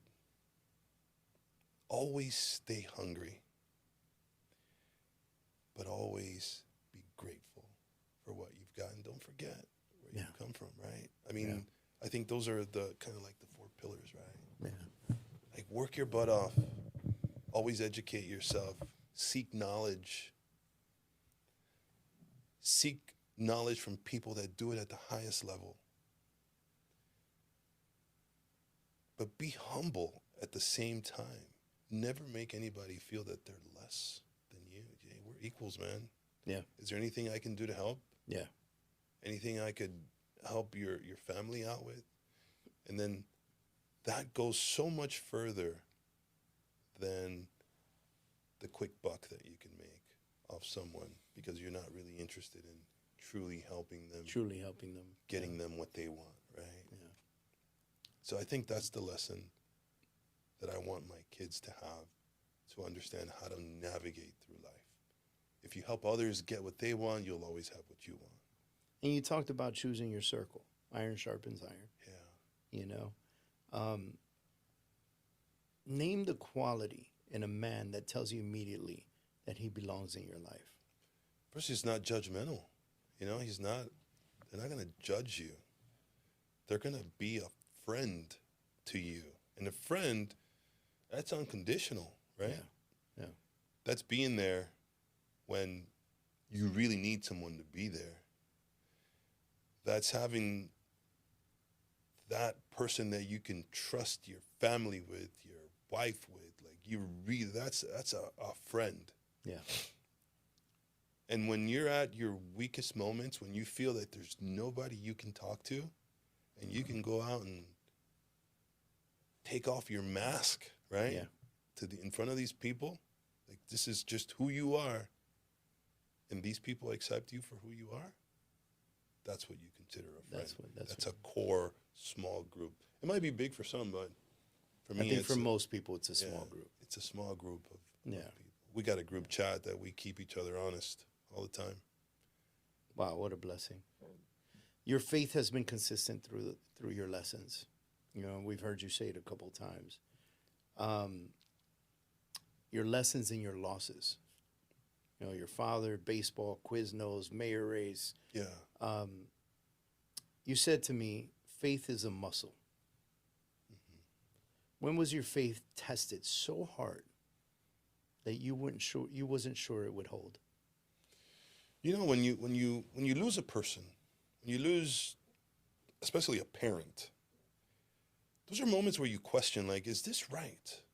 By the way, my dad was 49 years old. Yeah, man, that's young. I'm 49. Yeah. You know what I mean? Yeah. So it makes you, for that instant, you're like, hey, what's going on here? Why is this happening? Good guy. He was a good father. He was a provider. He was great to his kids. Like, why are the good ones, why would this happen? Taken. Yeah. So that's a moment where you have a slight dip, you know, like you took a little sidestep, you know. But over time, you've got to confide in the Lord with faith. When you truly feel something is for you, it happens. And God's given you these lessons. You don't always understand what they are, but it gives you subtle hints. And all of a sudden, it keeps you on the right path. I don't know why it was time for my dad to go, but I've got to trust in the process that he knew what he was doing. And it was the time. And it was for a better reason, right? And I was like, all right, then I trust you. You got to truly believe that. It takes a lot, though. It's a lot, man. It's a lot. It's a lot. And I can't even say that I know how you feel because I haven't lost a parent. Yeah. You know, all my grandparents died before I was born. Again, I haven't even lost a grandparent. Right. You know, the closest thing was I was dating someone who lost a daughter. Yeah. And I felt like I lost a daughter because I was dating this person at the time. But it still wasn't my daughter, right? Like, I suffered great loss, but it wasn't that. I don't know what I'm going to do, you know? You can't put it in words, man. I mean, it's a devastation, opposite of remember when your first child was born, the new set of emotions come in for love, right? Yeah. You're like, oh my God, I love different. I love this being more than anything in the world, right? And I would do anything to protect this being. So that kind of emotion, that new love emotion, it's very similar when you lose someone that you get a hole, like you've lost something huge in your life. So it's kind of hard to explain, but it's definitely not. But we have to believe that God knows what he's doing. Yeah. We have to. And even though it's, for some it's harder. You lost your dad to cancer. Right. Some people get to lose their parents to old age. Yeah. There's a real estate agent here in Miami who lost her entire family on a plane crash. Wow. Mom, dad, sisters, just lost everybody in one day. I don't even know how she is. Still moving, right? Still moving. Like, I don't even know how. I saw a video of her the other day, and she's still selling property and doing her thing. And I'm going, oh my God. Like, the level of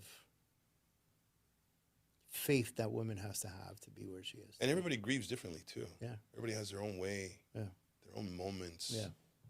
And it's hard. But that's why I think that's the moment that you really got to step up and really let God guide you, because that's when you need him in your life more than ever. You need him in your life all the time, but those are moments where you're like, God, I'm leaning on you right now, please. So yeah, faith is a very important part of life. All right, let's switch it up. You've been knocked down in business, in baseball, in politics, and every single time you've gotten back up. Yeah. I want to ask you about the version of you that almost didn't, the version that was sitting on that kitchen floor. How could this have gone differently? How could it have gone? How could I have stayed on the kitchen floor? Yeah. I don't think that could have happened. With the people I have around me, with my brothers and sisters and friends that I've got, the only other way is if you succumb to alcoholism or some sort of drug or something. That's the only way you find yourself that you can't get out of that cycle. Right. But other than that, my brother would be Just like, couldn't see it. Yo, let's go, man. What are you doing? Let's get out of here. Then you're in a different environment. And your parents will say, all right, you got to go somewhere else, go to the army. Go do something. Yeah. But you can't stay moping around here. Yeah. It wasn't allowed in our household. I mean, you could be depressed and all, but if it goes on too long, they're going to whip you into shape. I think that's good to have good people like that around you. It's amazing. What do you recommend to someone who doesn't have good people around them? Go find them. Go find good people. They're out there. By the way, people naturally are usually giving and they want to help. But if you're a silent person that's depressed, nobody knows, you won't come out, how would you ever know? So just go out, be involved, go get involved with something. That's why when people want to join some of these civic organizations for the wrong reasons, they're going to say, I want to go join Rotary, or I want to join Kiwanis, or I want to join the women's, whatever it is, because I want access to the people that are there. I want access to David Adam Kurz. He's in this group. They never win because it's so obvious. Never, ever. And I'm like, you're coming in for the wrong reasons. Yeah. And we can sniff that out instantly. A mile away, they walk through instantly. The door. You come in here with that whole salesman thing. Hey, we're here to give. We're here to give back to the community. Don't come here trying to sell whatever it is you're trying to sell. Yeah.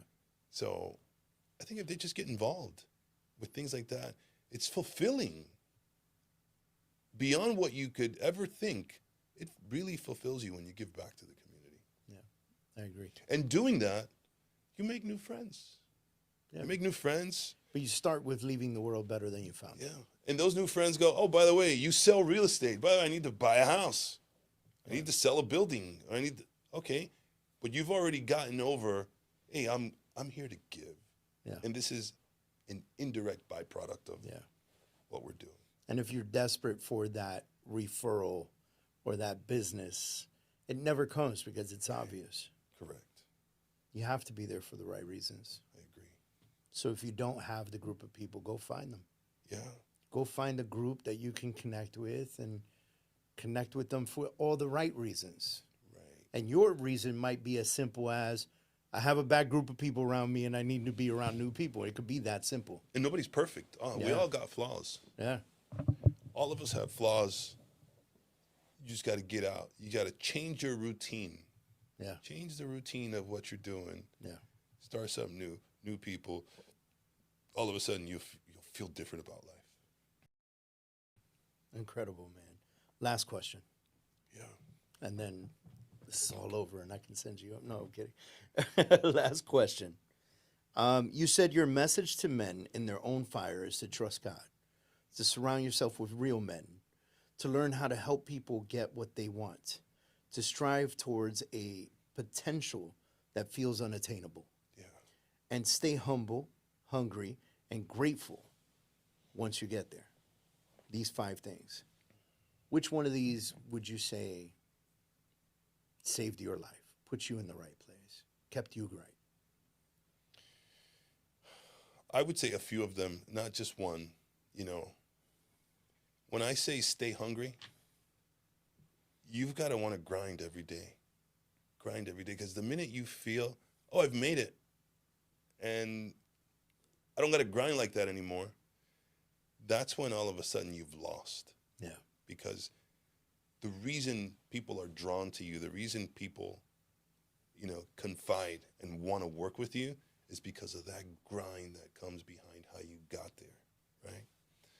The second one would be just stay humble.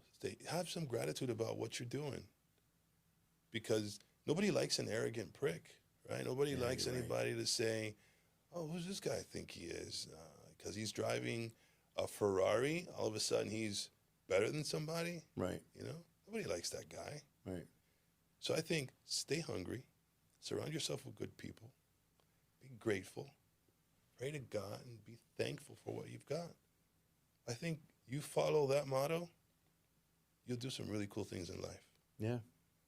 And they'll happen. And by the way, what makes people happy, right? You need money so you can do certain things. Well, why do we work? We work so we can spend time with people we love. Yeah. Right? To live a life with people that we love. Let's say I call you, you call me. Like, what are you doing this weekend? Nothing. Oh, you want to go to DR? Let's go. All right. We don't got to worry about money. Let's just go hang out. Let's go smoke a cigar in DR. Yeah. That's what people want money for. That's what I would like money for. Yeah. And then people that get along, like my wife would have a great time with your wife. It'd be great conversation. It would be a great time. Yeah. I want people to understand that that's what we're working. We're working to spend time with people we love. Yep. So keep that at the forefront. Thank you for that. Don't work for other. I mean, you can work for material stuff, but yeah, understand what you're truly working for. Yeah. All right. I think people don't realize that, right? People don't. They want the Lamborghini or whatever it is, and I think we all go through that phase at some point in our lives. But it's good to have. It's good to have nice things. I keep striving for nice things. Yeah, of course. Who doesn't? Sometimes I want more of the nice things from my wife. Just, hey, here you go. All right. But you don't ever want it to consume you, that it overwhelms and it blocks what we should truly be happy for. Yeah. And be grateful for. Yeah. Which is health, by the way. Yeah. 100% agree. All right, my brother. Well, thank you for that. I appreciate it. I'm very excited to have you on the show, by the way. Thanks for being on the show with me. Thanks for having me. It means the world to me. And hopefully to everyone out there listening right now, listen, if you're in the fire right now waiting to be forged, I hope something from this conversation helped you get over the hump or make a change or shift the mindset or put you in a position where you feel now more empowered to make the difference in your own life. Yeah. Again, thank you so much for being on the show, man. It's been a good time, brother. Yeah, we'll see you on the next episode.